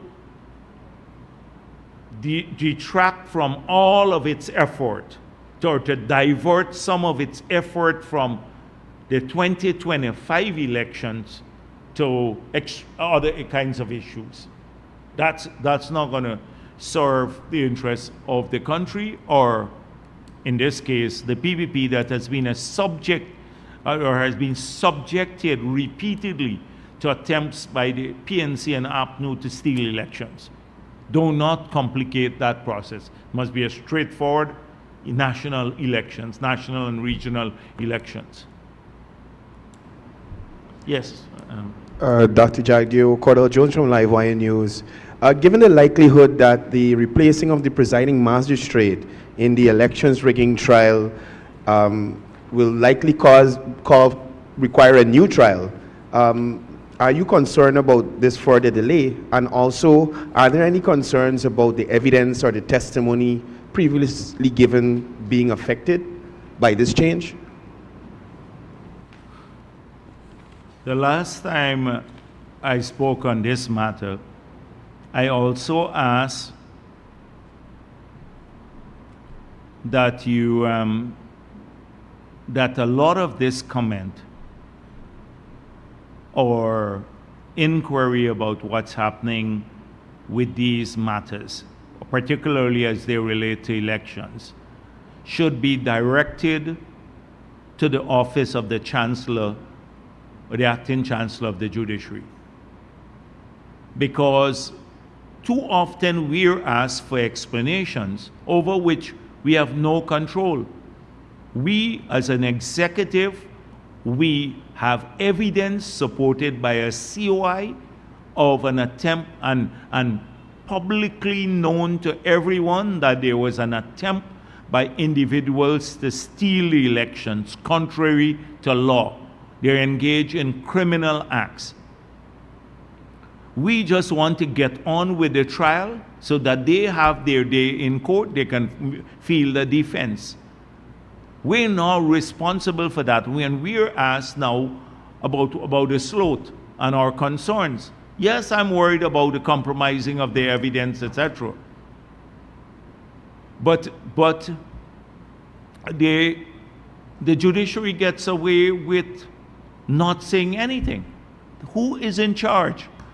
They have to ensure that these matters move with some pace. I said to Anil Nandalal, there's some cases that are really just dragged. You look how quickly we move to some trials. There are a couple of cases now. You know, the land next to Movie Town. That whole area was given under the PNC in the past, taken away from private individuals. It was taken away, given to a few people. Tulsi Prasad, when he was the part of the committee, CREEP it's called, to re-elect President Hoyt. They took the land, etc. I think they bought it for $2 or $3 million. Refused to pay the money. Then PPP came into office and they took case when we said the land should be recovered, all of the lands around here, a lot of the empty land. They went to the CCJ arguing for specific performance. No, they went to the CCJ for prescriptive title. The CCJ ruled against them, awarded the land back to the government. Then they filed a case now that's been going on for several years after the CCJ rule for specific performance on the contract that they never respected, that they went for prescriptive title. They didn't even recognize. It's been languishing in the courts for ages. We can't get it heard. We can't get it heard. An abuse of the court system. JNIC, the people have been squatting on government property for a long time, not paying. The former Robert Stamp, he was part of the arbitration, and Nagamoto, he was part of an arbitration proceeding that we had when they were not paying the fees that they're supposed to pay for renting the government facility. The arbitration panel awarded the government money. Nagamoto was part of that panel. Refused to pay the money, not paying anything. For years they're there. We're trying to get them off so that we can look out for taxpayers' money. They try to make it an ethnic thing, saying that there are 300 workers there. 3 years now, I said sent a note to every worker, not a single one of you would lose your jobs. Not a single one. But we can't allow people to continue to squat on government property. It can't just hanging on in the court system. But you let somebody else go to the court, especially someone connected. Their case go through the court in a lightning speed, with lightning speed. So, and these are big national issues. So, this is protecting taxpayers' assets and the country's properties. And a private individual now, and he benefiting from free use of the government land for 10 years, a massive wharf, one of the biggest wharves in the country. Free use of it for over 10 years. And we can't get it completed. The eviction notice completed, so we can deal with it. So a man could go and get tomorrow, you can have a house and they get evicted from the house to the court. So it's time that they step up too. Step up. And I spoke to the Attorney General. He needs to speak about these matters. They tiptoe around all of these matters. Needs to speak about them publicly. I shouldn't have to, because he is defending the interests of the taxpayers of this country and also fairness in the system. How come these cases are just languishing all the time? Major cases of these nature. They're just languishing in the system. And now we've hired more judges, and we're going to hire more appeal court judges, but you don't see any expression there. What was the second question? That was it? That was it. Good afternoon. Niran Cyrus from the Department of Public Information. Okay. The CCJ. Did I answer all the questions you asked? That was the only question?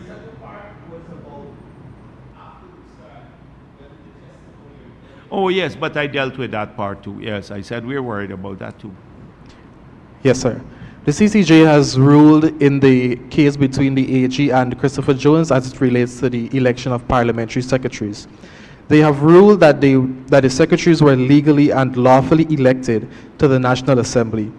Does the PPPC government feel vindicated, and what is the next step?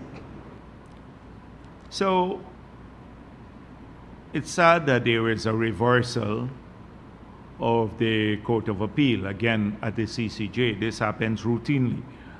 But we'll just have those people be in the parliament. That's it. We don't, it's all in a day's work. And so we'll just move on, and the people will remain in parliament. We have more bigger fish to fry. Jar O'Brien, Guyana Times. I would like an update on the testing of the app to distribute the cash grant. How has this been progressing? And I noticed on Play Store that there is a app titled 100K cash grant from NDMA. Well, I'm asking, is that a legitimate app? And Play Store? On Play Store, Google Play Store. All right. Well, they may be, I know NDMA is part of the testing too. So they're testing, but we have not launched anything as yet. Nothing has been launched fully. So because the testing is going on, they told me they'll test. We are not going to launch it until it's tested, and I think then they must do a press conference at which it's launched, so people here and abroad would know how to utilize the app. So I don't know. I can call and find out if they have launched it, but I doubt that this has been launched, because we made it clear it has to go through vigorous testing first to ensure it's secure and that it covers all the fields and etc. So I'll check on that and get back in touch with you. But I see a big set of confusion. The APNU is opposed to the Guyanese living abroad getting the money. And then every week they're opposed to those people getting the money. Then Annette Ferguson saying, I said only people in New York will get the money. What about people in the Caribbean? I don't know where they bake these people. They come out half baked from ovens all the time. It says Guyanese who can prove they're Guyanese. That it means your passport, your ID, once we can prove you're Guyanese, there's no residency requirement. So if you live in Barbados or Antigua or Trinidad and Tobago as a Guyanese, you're also eligible. May have used someone in Brooklyn or Queens or something like that as an example. These people have to be a bit more sensible every week, and they write long letters about these stupid things. God help us in this country sometimes, we really, it's testing your patience all the time. Every week it's small issues. No, they don't tackle the big issues. They don't tackle major changes in the country, generating jobs, how you manage energy and all of that. Nothing. It's just, yes, please. In relation to the app, just for clarity, was it developed in-house or was it contracted out? Yeah, no, in-house, NDMA, and a team of in-house people. Okay. Because we have had, and let me say to all the people who have sent in proposals to build the app, because we've had lots of proposals. It's being developed in-house. It will be tested, though. That's what we wanted to test it, to see that it's rigorously, that it will withstand scrutiny and also be safe. Okay, my next question is in relation to local content. At what stage is the government when it comes to updating the Act? I understand that consultations were done a few months ago in some areas already. So is the government working with a time frame when it comes to finalizing the draft amendments?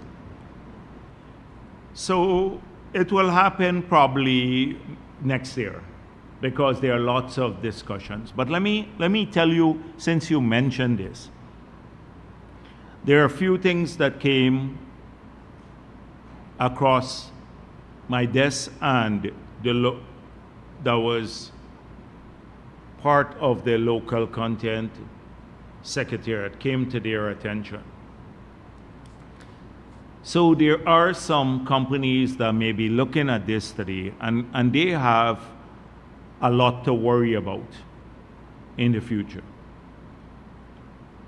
So I've seen evidence that is available to the local content secretariat where they have a long list of workers who are rotating workers,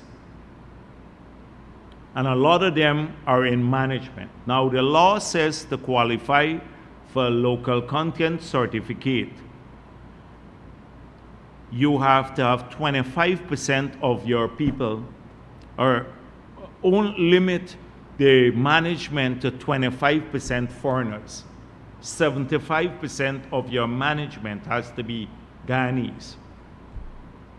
In the first couple of years, we gave some waivers because already companies had contracts with ExxonMobil, and the change out would require them to, would take some time. But this has become a loophole for some of them to bypass the legislation. So they're bringing in rotating workers, long lists of them, foreigners. They're getting work permits for them. And we believe they're doing it for two purposes. One, to bypass the Income Tax Act.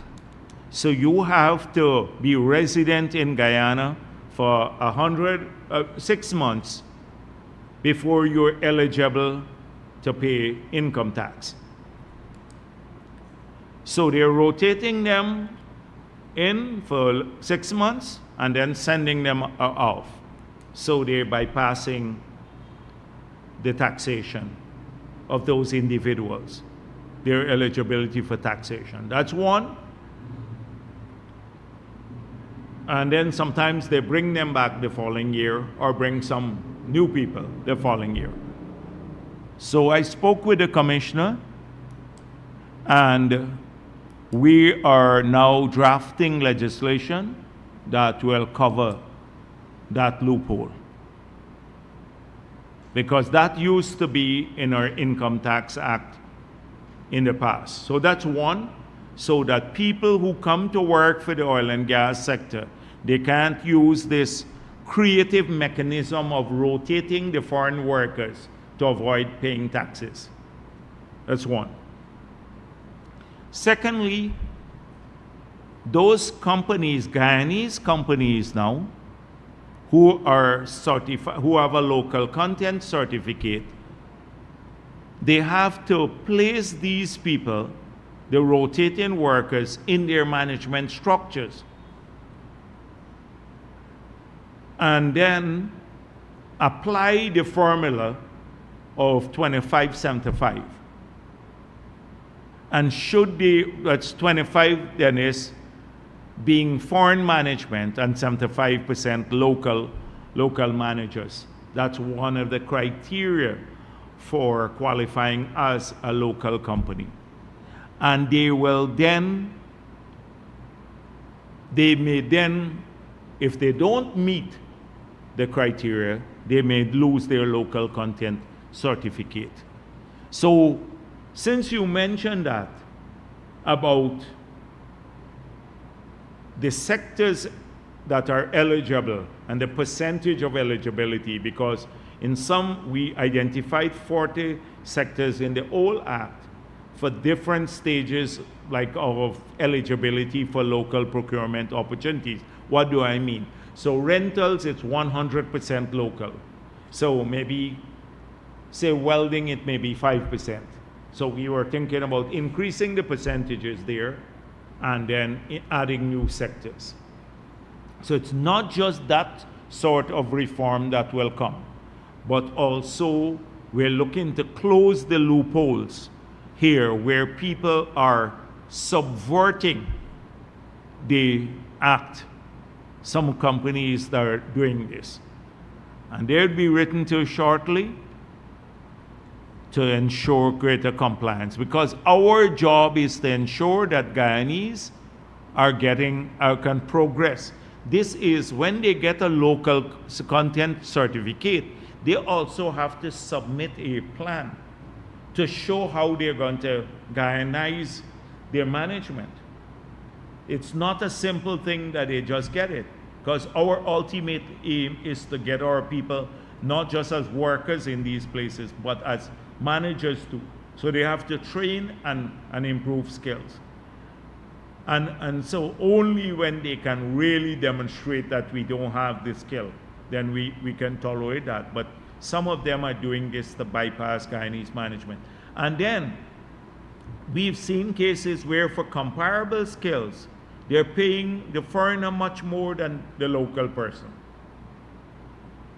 So, and this is happening with the bigger company. I'm not talking about the small Guyanese local content certificate holders. Some of the bigger ones who supply large amounts in terms of volume and value of contract to ExxonMobil, services to ExxonMobil.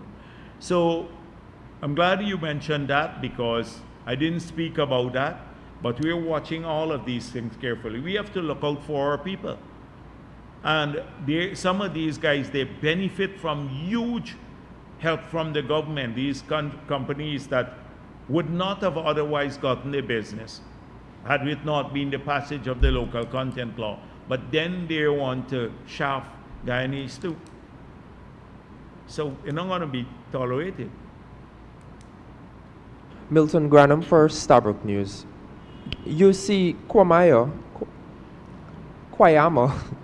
in a letter to the Stabrook News. Quayana. Yes, Guyana, yeah. In a Yes, letter Guyana. to the Stabrook News on October 27th, stated that Is this he still here? No, he wrote a letter. Oh, okay. He wrote a letter. And the letter was titled, "This new financial disbursement should be backed by legislation and debated in Parliament by all sides." So the question is the government I considering... saw the letter. I glanced through it. So, Quayana has been around for a long time. I think he must be over 90 now. And he's part of that WPA cabal that moved from the lofty days of Walter Rodney with great hope and promise for this country because of his leadership to the pathetic racist state that they are currently now find themselves in. And so at various times in our history, Quayana has been a force for good, and sometimes we believe he has been wrong side of history in some cases. He has a right to express a view. I hope that his view about what took place in Buxton too, where the PNC was part of the troubled period when the people were being killed in that community, etc., that view is given prominence because it supports our finding that APNU was part of, the PNC was part of the killing and massacring of ordinary people through its support for those people who took over that community and destroyed the community itself, ordinary people in the community. These were criminals who infiltrated, nothing to do with regular Buxtonians. So I'm happy about that. But he also said about this legislation and all of that. We made it clear, I dealt with this issue before and said Clive Thomas was the originator of the idea. So he goes back to Clive Thomas thing. Now, I've dealt with that already. Since when Clive Thomas originates an idea about cash grant in societies that experience windfall gains? People have written about this in the last 50 years. You have technical people who have written about this idea. It has evolved. Even you had experiments in Europe with a universal income grant where they said, let's give everyone at a certain level a sum of money and let's see how it works for people. And the experiment didn't go well in some parts. So to say that Clive Thomas originated the idea is like saying the same thing that APNU came up with this brilliant idea that you can use gas to generate power that they claim because they were in office in 2015. Gas has been used to generate power for the last maybe 100 years in our world. And they originated the idea about using gas. So it's nonsense. This is the state they've come to. Oh, we talk about it on a program and therefore the government is doing this, therefore we are the ones who originated the idea. We made it clear that there will be a combination of things, long-term and short-term. So he has suggested that we should go with Clive Thomas. An idea off the top of his head without no calculation. The 5,000 per person, okay? 5,000 US, that's $1 million per person. That's $1 million per person will end up with, say if we have 600,000 in people in Guyana, it will be $600 billion, right? It will be $600 billion every year we'd have to give. In the 3 years that we have been collecting oil money, we haven't even had 600 billion in the budget. We run just around that, nothing else. And that's for 3 years of oil money in the budget. So he's saying you have to, it's more than twice as much as we have collected in the budget this year. So we must borrow 300 billion and give every cent we collect in the oil money to people and borrow another 300 billion and give them to meet those numbers. Unsubstantiated. It's nonsense. They just come up the top of their head and call a number and say, look, I call a high number. Anybody could call. APNU every day says, every time we suggest something, they say, we'll give you 20 times more. They want to move threshold to 400 million or 400,000 a month. Nobody believes these guys. Ask Clive Thomas what he did for the sugar workers when he was heading the company. If he believes in universal income, how come they sent home 7,000 people and 15,000 people lost their jobs directly because of the closure of some of their estates with the private cane farmers? What did he do for those people? It's nonsense.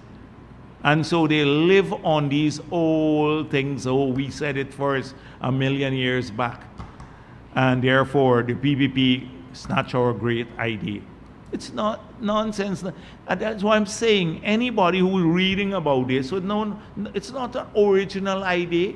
What we're doing is not original, the PPP. We're just making sure that it fits into a sustainable framework. We're not doing anything original or started with APNU. We're just doing something that fits sustainably. So we can build the roads, we can build the power plants, we can build the bridges, we can build the infrastructure out for future growth. We can tackle education, we can tackle healthcare, we can tackle housing, expand those. We can give our children some more money, our pensioners some more money, and we can find money for cash grant to every citizen. It's a total picture. We're fitting what we can do in a framework that addresses all of that stuff. These people are one shot. Do this, they don't fit it into a framework. And so, but it's not anything original. We didn't have massive brain power to have to put this together. They take credit for routine things. So will there be any legislation? No, because that's why I'm saying, how would you have legislation to do this? What happens? So, all right, it doesn't make sense if you put legislation and governments, they legislate everything, and then you cannot implement it. It depends on, so what happens next year if we don't get any money? Like from the oil sector, oil prices tank and come down to $30 a barrel, which happened in 2016, 2015, 2016. And you get small sums. What happens? You're not gonna, you then stuck with big recurrent expenditure. It's the recurrent expenditure. These are the same people. Clive Thomas would write a whole paper on Dutch disease and the destruction of the economy and everything else, and why, and then will promote something. Well, I don't think he did that, but here, this gentleman is creating it. So you have to avoid growing recurrent expenditure at the same pace at which you grow the help to people and the infrastructure. That is something that we should not have to prove today. They've seen what has happened around the world. If you go to Suriname, you see when, anyway, let me don't criticize other countries where they have had this, but around the world this has happened, and those countries have failed. We're not gonna go down that route. Not going to lead this country to failure. We're not going to lead this country to short-term prosperity. It has to be long-term, sustained prosperity for our people and our children. Sustained prosperity. However sexy it looks or how politically feasible it looks, and all the convenience of it, it sounds great. So people may vote you if I say I give them $1 billion every day. But it's not sustainable, and sensible people should know that. Shamar Mesa, Guyana Chronicle. Staying along the lines of the cash grant issue, Norman Brown has said that the cash grant initiative is an effort to invade people's privacy, and also claimed that the app will see which party people support, among other things. What are your thoughts on this? So Norman Brown is part of that same lunatic fringe that I told you about. He's part of a lunatic fringe, and nobody should really take him seriously. I treat him the same way I treat people like Rickford Burke and Benchcop. And let me just say something. I think a lot of people contacted me based on my comments last week. And when I said that Benchcop, I was told that he was trying to smuggle in a wig and lipstick. It was actually told to me. But let me make it clear. This is not a homophobic comment. The People's Progressive Party has always supported people to live their lives however they fit or wish to live it. We are not a sexual orientation police. We don't ask people when they come into our party what their sexual orientation is. We have struggled to ensure that people are treated fairly regardless of their sexual orientation as a government and party. And he shouldn't be so thin-skinned. He fabricates all of these things about me having accounts in China and everything like that. Tell a lot of lies. Every day he pushes out the lies. This was actually told to me that he tried to smuggle this stuff in. It was a fact. I don't know if it's true, but some evidence may substantiate it. So he's free to live his life and his orientation however he wishes. I'm not commenting on that. But I could have chosen to sue him, but I don't believe in lawsuits for these guys. But they're very thin-skinned. They can say the vilest things about you. And if you make a passing comment about them, about his lipstick and wig, he was all week running around the place going crazy about it. And people are really stupid too. They were texting me and say what color lipstick it was. You know, but in good Guyanese spirit. But let me make it clear so that it was not a homophobic comment. It was about a fact that I was told about.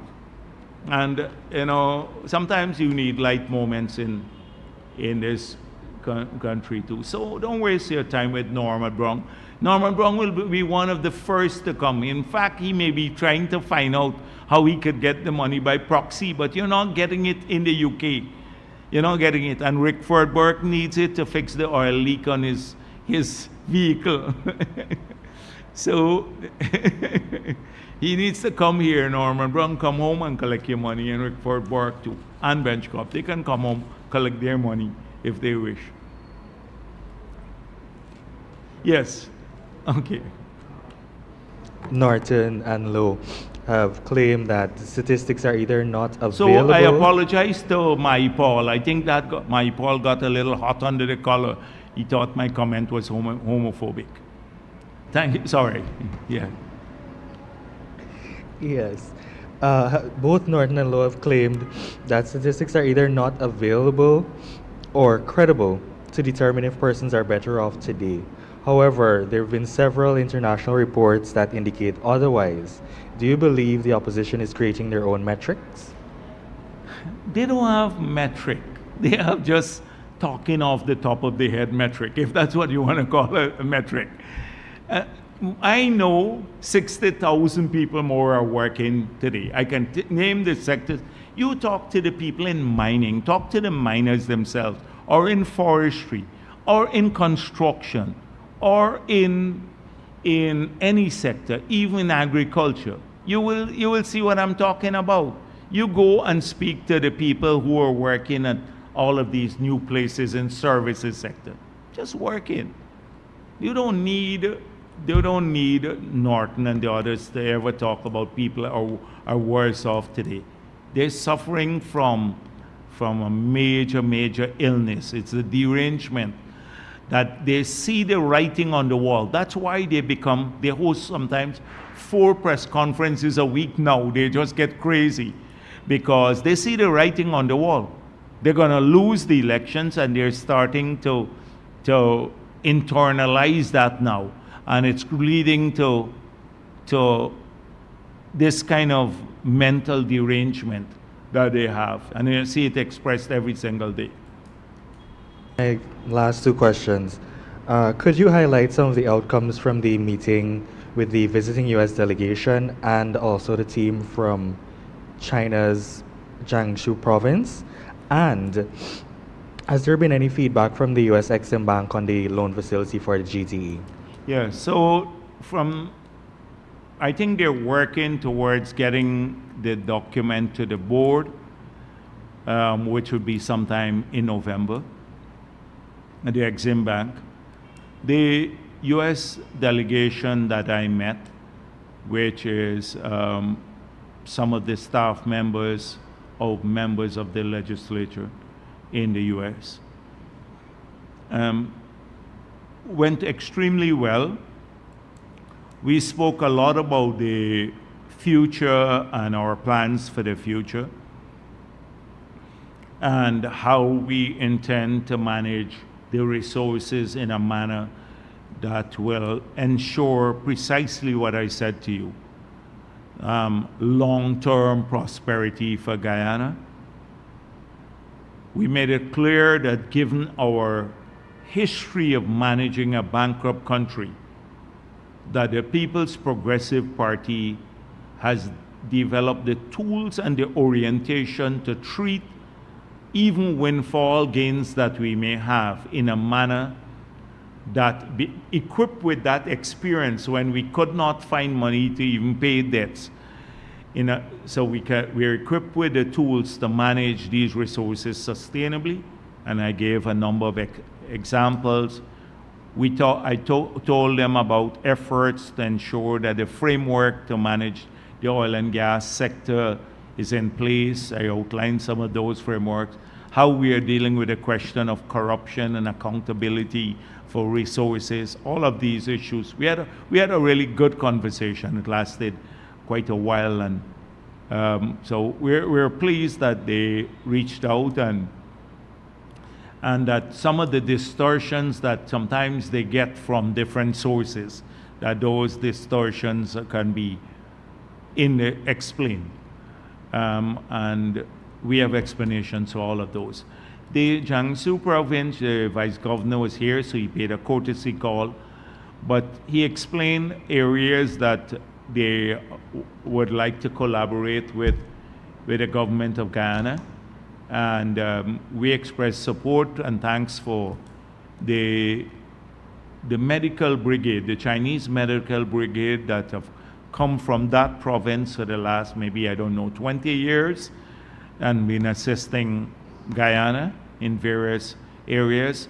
Some of our people have gone to the province to train, specialized training in the medical area. So it was more of a courtesy call there.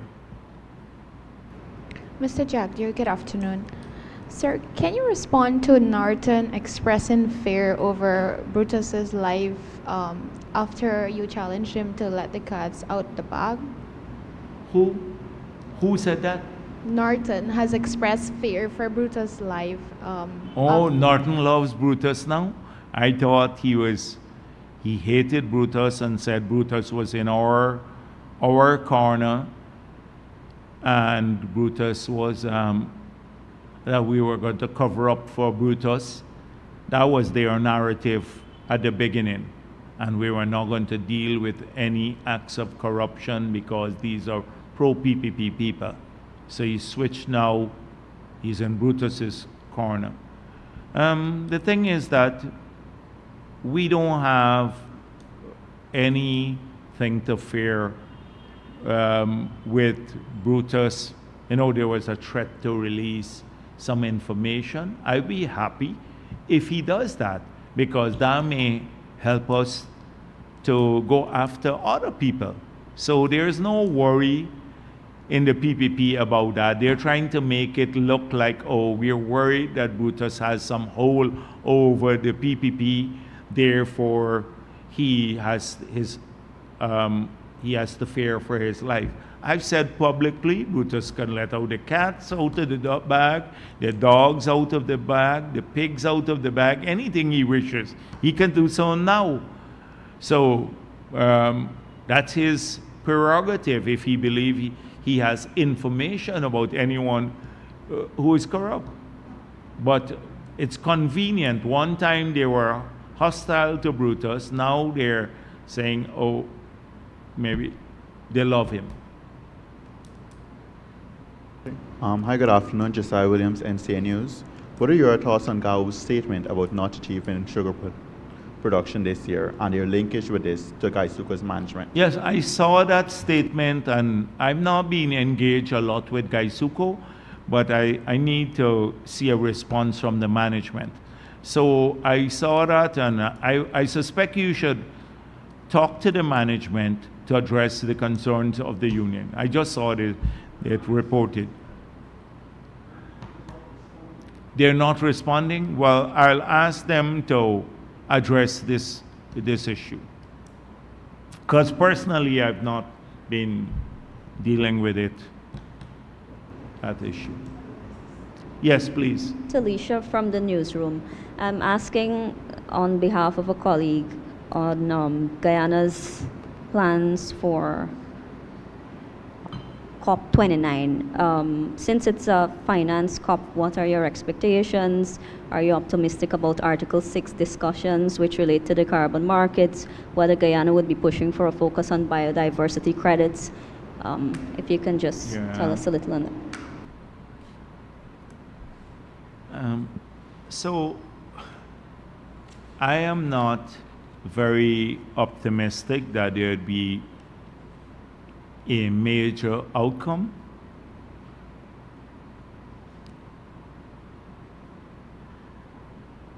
Even the efforts on forests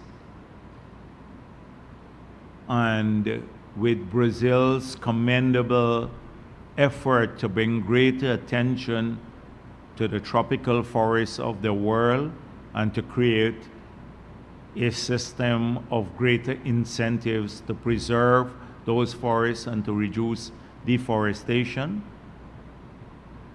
I simply believe that not enough will be done. And so even if they succeed in putting together a $1 billion fund for tropical countries,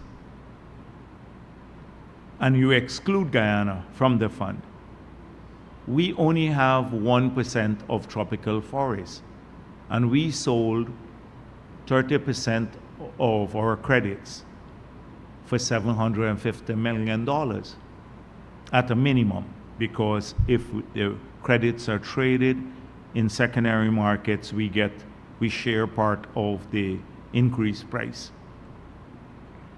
So our 1% can potentially yield upwards of 2.5, maybe $3 billion. And they're struggling to put together a 1 billion, that's 2.5 to 3 billion US dollars. And they're struggling now to put together a $1 billion fund for 99% of the remaining tropical forests. So it tells you two things, that the lack of incentive and support for preserving this vital asset in the fight against climate change, but it also tells you on the other side about the success that Guyana has experienced, and now because of our efforts. And so I'm now very optimistic that much will be done at greater scale to assist those countries. And then even when they put together the fund, it doesn't mean it's going to flow. Even if they succeed, it's going to flow immediately. Like ours have already started flowing. It will take, I hope that the mechanism for accessing it will not be too bureaucratic, overly bureaucratic. So that's one. They've had some success in the loss and damage fund, and a sum of money, less than $1 billion, have been allocated to that. And they put in place the mechanism for accessing the fund. But again, when you estimate the magnitude of the historic loss and damage, it runs into hundreds of billions of dollars. So even some compensation for loss and damage based on the fund created can't really match the magnitude of historic losses that these countries, particularly the vulnerable countries, have suffered. That's the second area. In terms of Article 6, that is market creation, there have been some progress on this, but I'm not sure about how that will grow. We're hoping that they can come out with a clear framework to operationalize Article 6. So that will create maybe greater incentives for some of the forested countries. But the best way of ensuring that the value of the credit is recognized and it grows not by slight increments, and it's very low now if you look at the voluntary markets.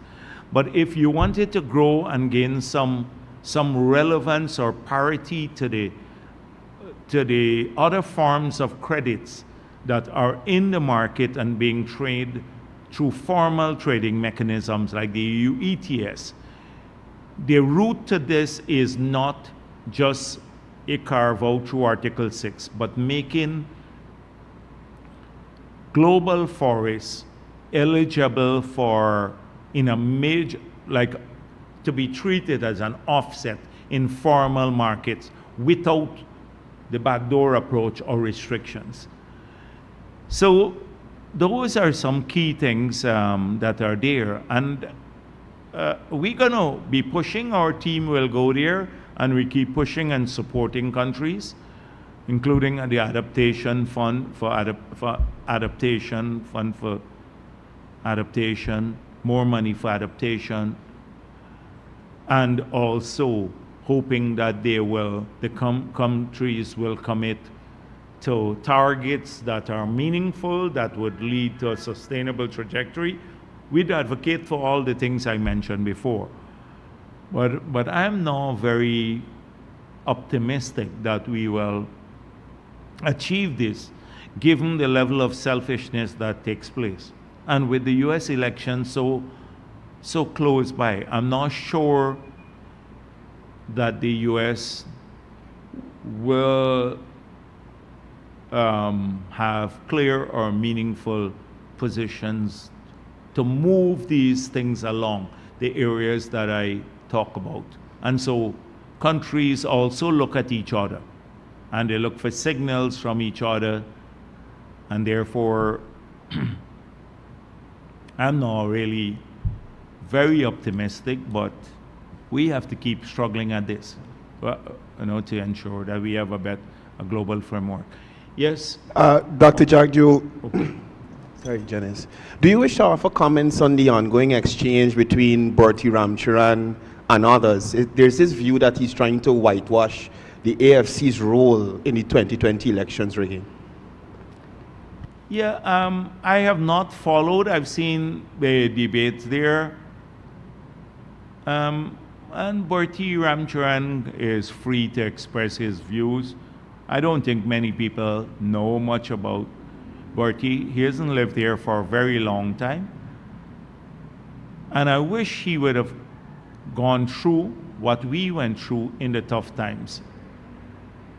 In the periods of rigged election and taking a position when we suffered under PNC on democratic rule, and in the struggle to return this country to sustainability with all the street protests and support for criminal activities, etc.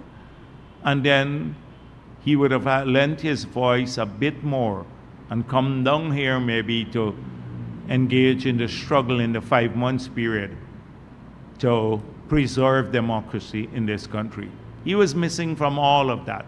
So I forgive him for not being too aware. But I believe had he been here and the PNC said boo, he would have gotten on the next plane and departed this country. So some people are free to comment from comfortable positions abroad about democracy and fascism and autocracy because they've never lived through this. And had he lived through, he'd come here. I didn't read it, but the point you said about excuse the AFC, he would have seen Cathy Hughes and Ramjatan in full glory defending the rigging of the elections, that it was part of their DNA too, and their entire thing. So he's free to say whatever he does. I've never seen him gone to Blackbush Polder or Victory Valley in Linden or one of the Amerindian communities and talk to a single person about their struggles. With all of our shortcomings in the PPP and our personal shortcomings, we have done that. We've been on the ground, listened to people, talked to them, tried to address their concerns, whether it's a school or a health clinic or something with different concerns. It's this lecture that we get, from people who never lived through the struggles. He should have gone to Bath Settlement or Cotton Tree or Bush Lot and talk to the people who still have 75 pellets in their body from the 2020 elections.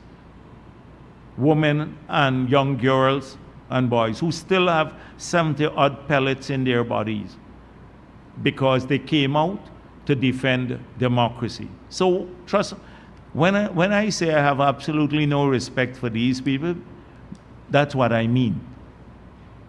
And because once they held some position in the UN, somehow they have a bigger voice than the fisherman or the farmer or the bauxite worker in terms of our attention to them. I would listen to those people with greater contentment than all of these fake people who express concern for their country, but half of them have their own motives. Like, as you said, excusing a group of people who live in the middle class, fake pseudo-intellectuals, fake intellectuals, pseudo-intellectuals, who pretend to be, the conscience of this country. And they would never ever stand up when the going gets tough. We've got to go through that hundreds of times. I've seen here in 1992, the same Freedom House here. In 1992, Miles Fitzpatrick came here. And I was up here, the same place. We ran downstairs and there was one guy in the door, the mob attack here. And we couldn't get the door closed because they had shut the other door the one where you come in from now, open the smaller door. And they attacked Mel Fitzpatrick out there. And he said to me, when we managed to open the doors to squeeze him through, he said, I can't believe it. This is the second time in my life I have to seek refuge here. Just out there, downstairs there, where the mobs attacking here. And at night here, from 9 to 2. And we've seen it over and over again. When I was in finance, and they blocked the gates and burnt the building at the back. The building was burnt down, and the fire service came to try to get us out because they wanted to shut down finance. They believed that they could shut down the country. And we kept it going. My staff, they climbed over the fence, they padlocked the gate to come to work. They don't know about that. They never met with the mothers and the people who were massacred in this country from Bartica or Agricola and the other places. And now we see a direct link between them and APNU. And Yussi Quaina spoke about that. Where were these people? So you could write all you want every day about autocracy here, but never. And I, as I said before, if they were here, they would be cowering in some corner, hiding, or take the first flight out. Yes, Dennis. Mr. Jagdeo, why has your government stopped holding post-cabinet press conferences? And if indeed you plan to, how soon you think they will be restarted as part of an important mechanism for openness, transparency, and so on? And secondly, what's going on in the foreign exchange market? We see the non-bank cambios, the selling rate is about 218 at most cambios. So what we said, I explained here about the foreign currency market, and I said that we're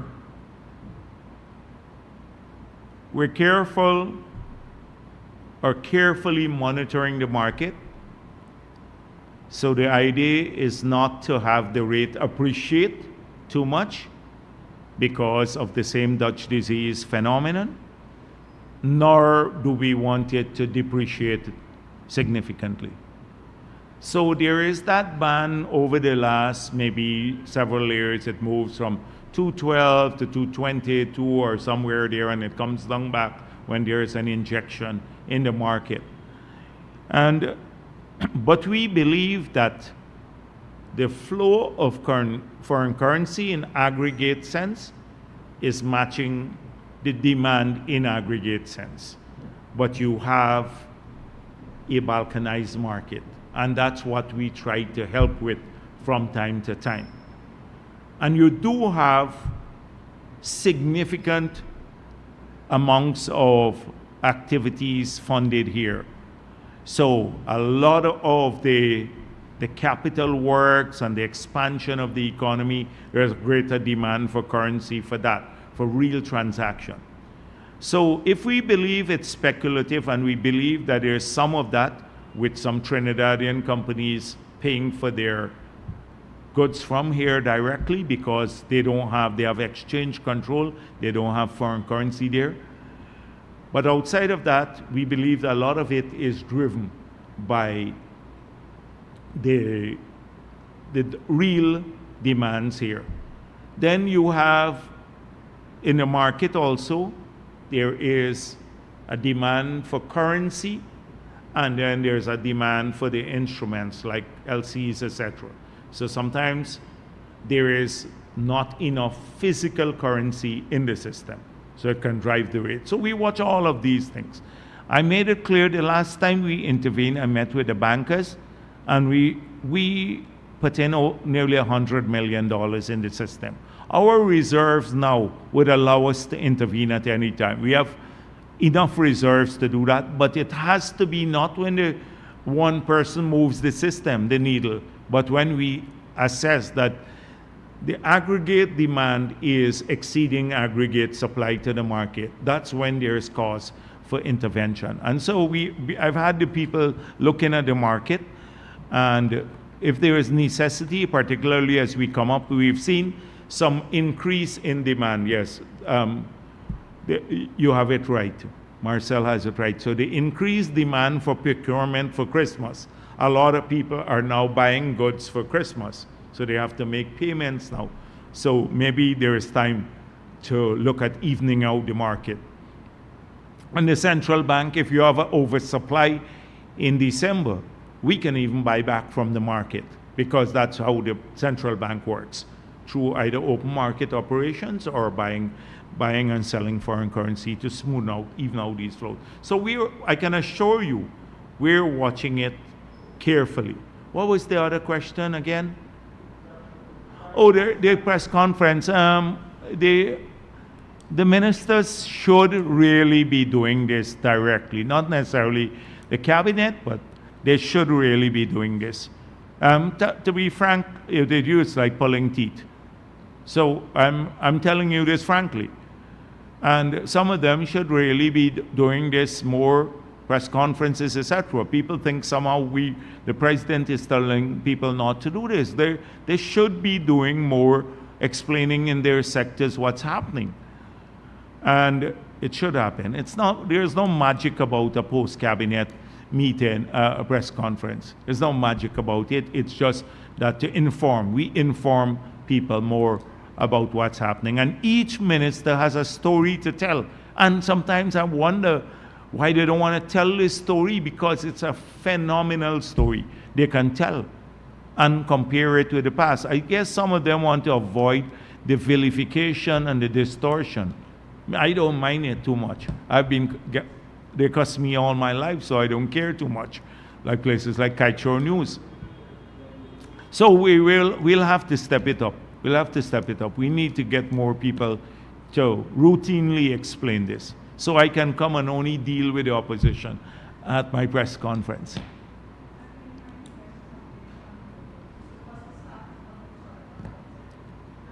The status of... Okay.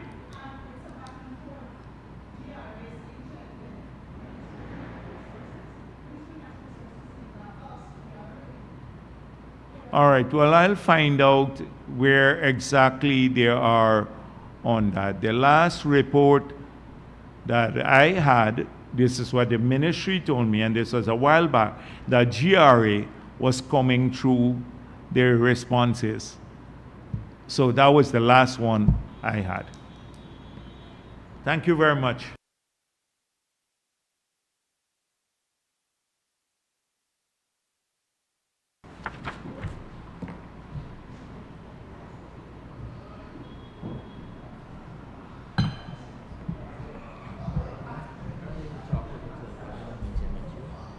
Yes, we're going to arrange it. Let me get past a couple of days and we'll arrange it. Huh?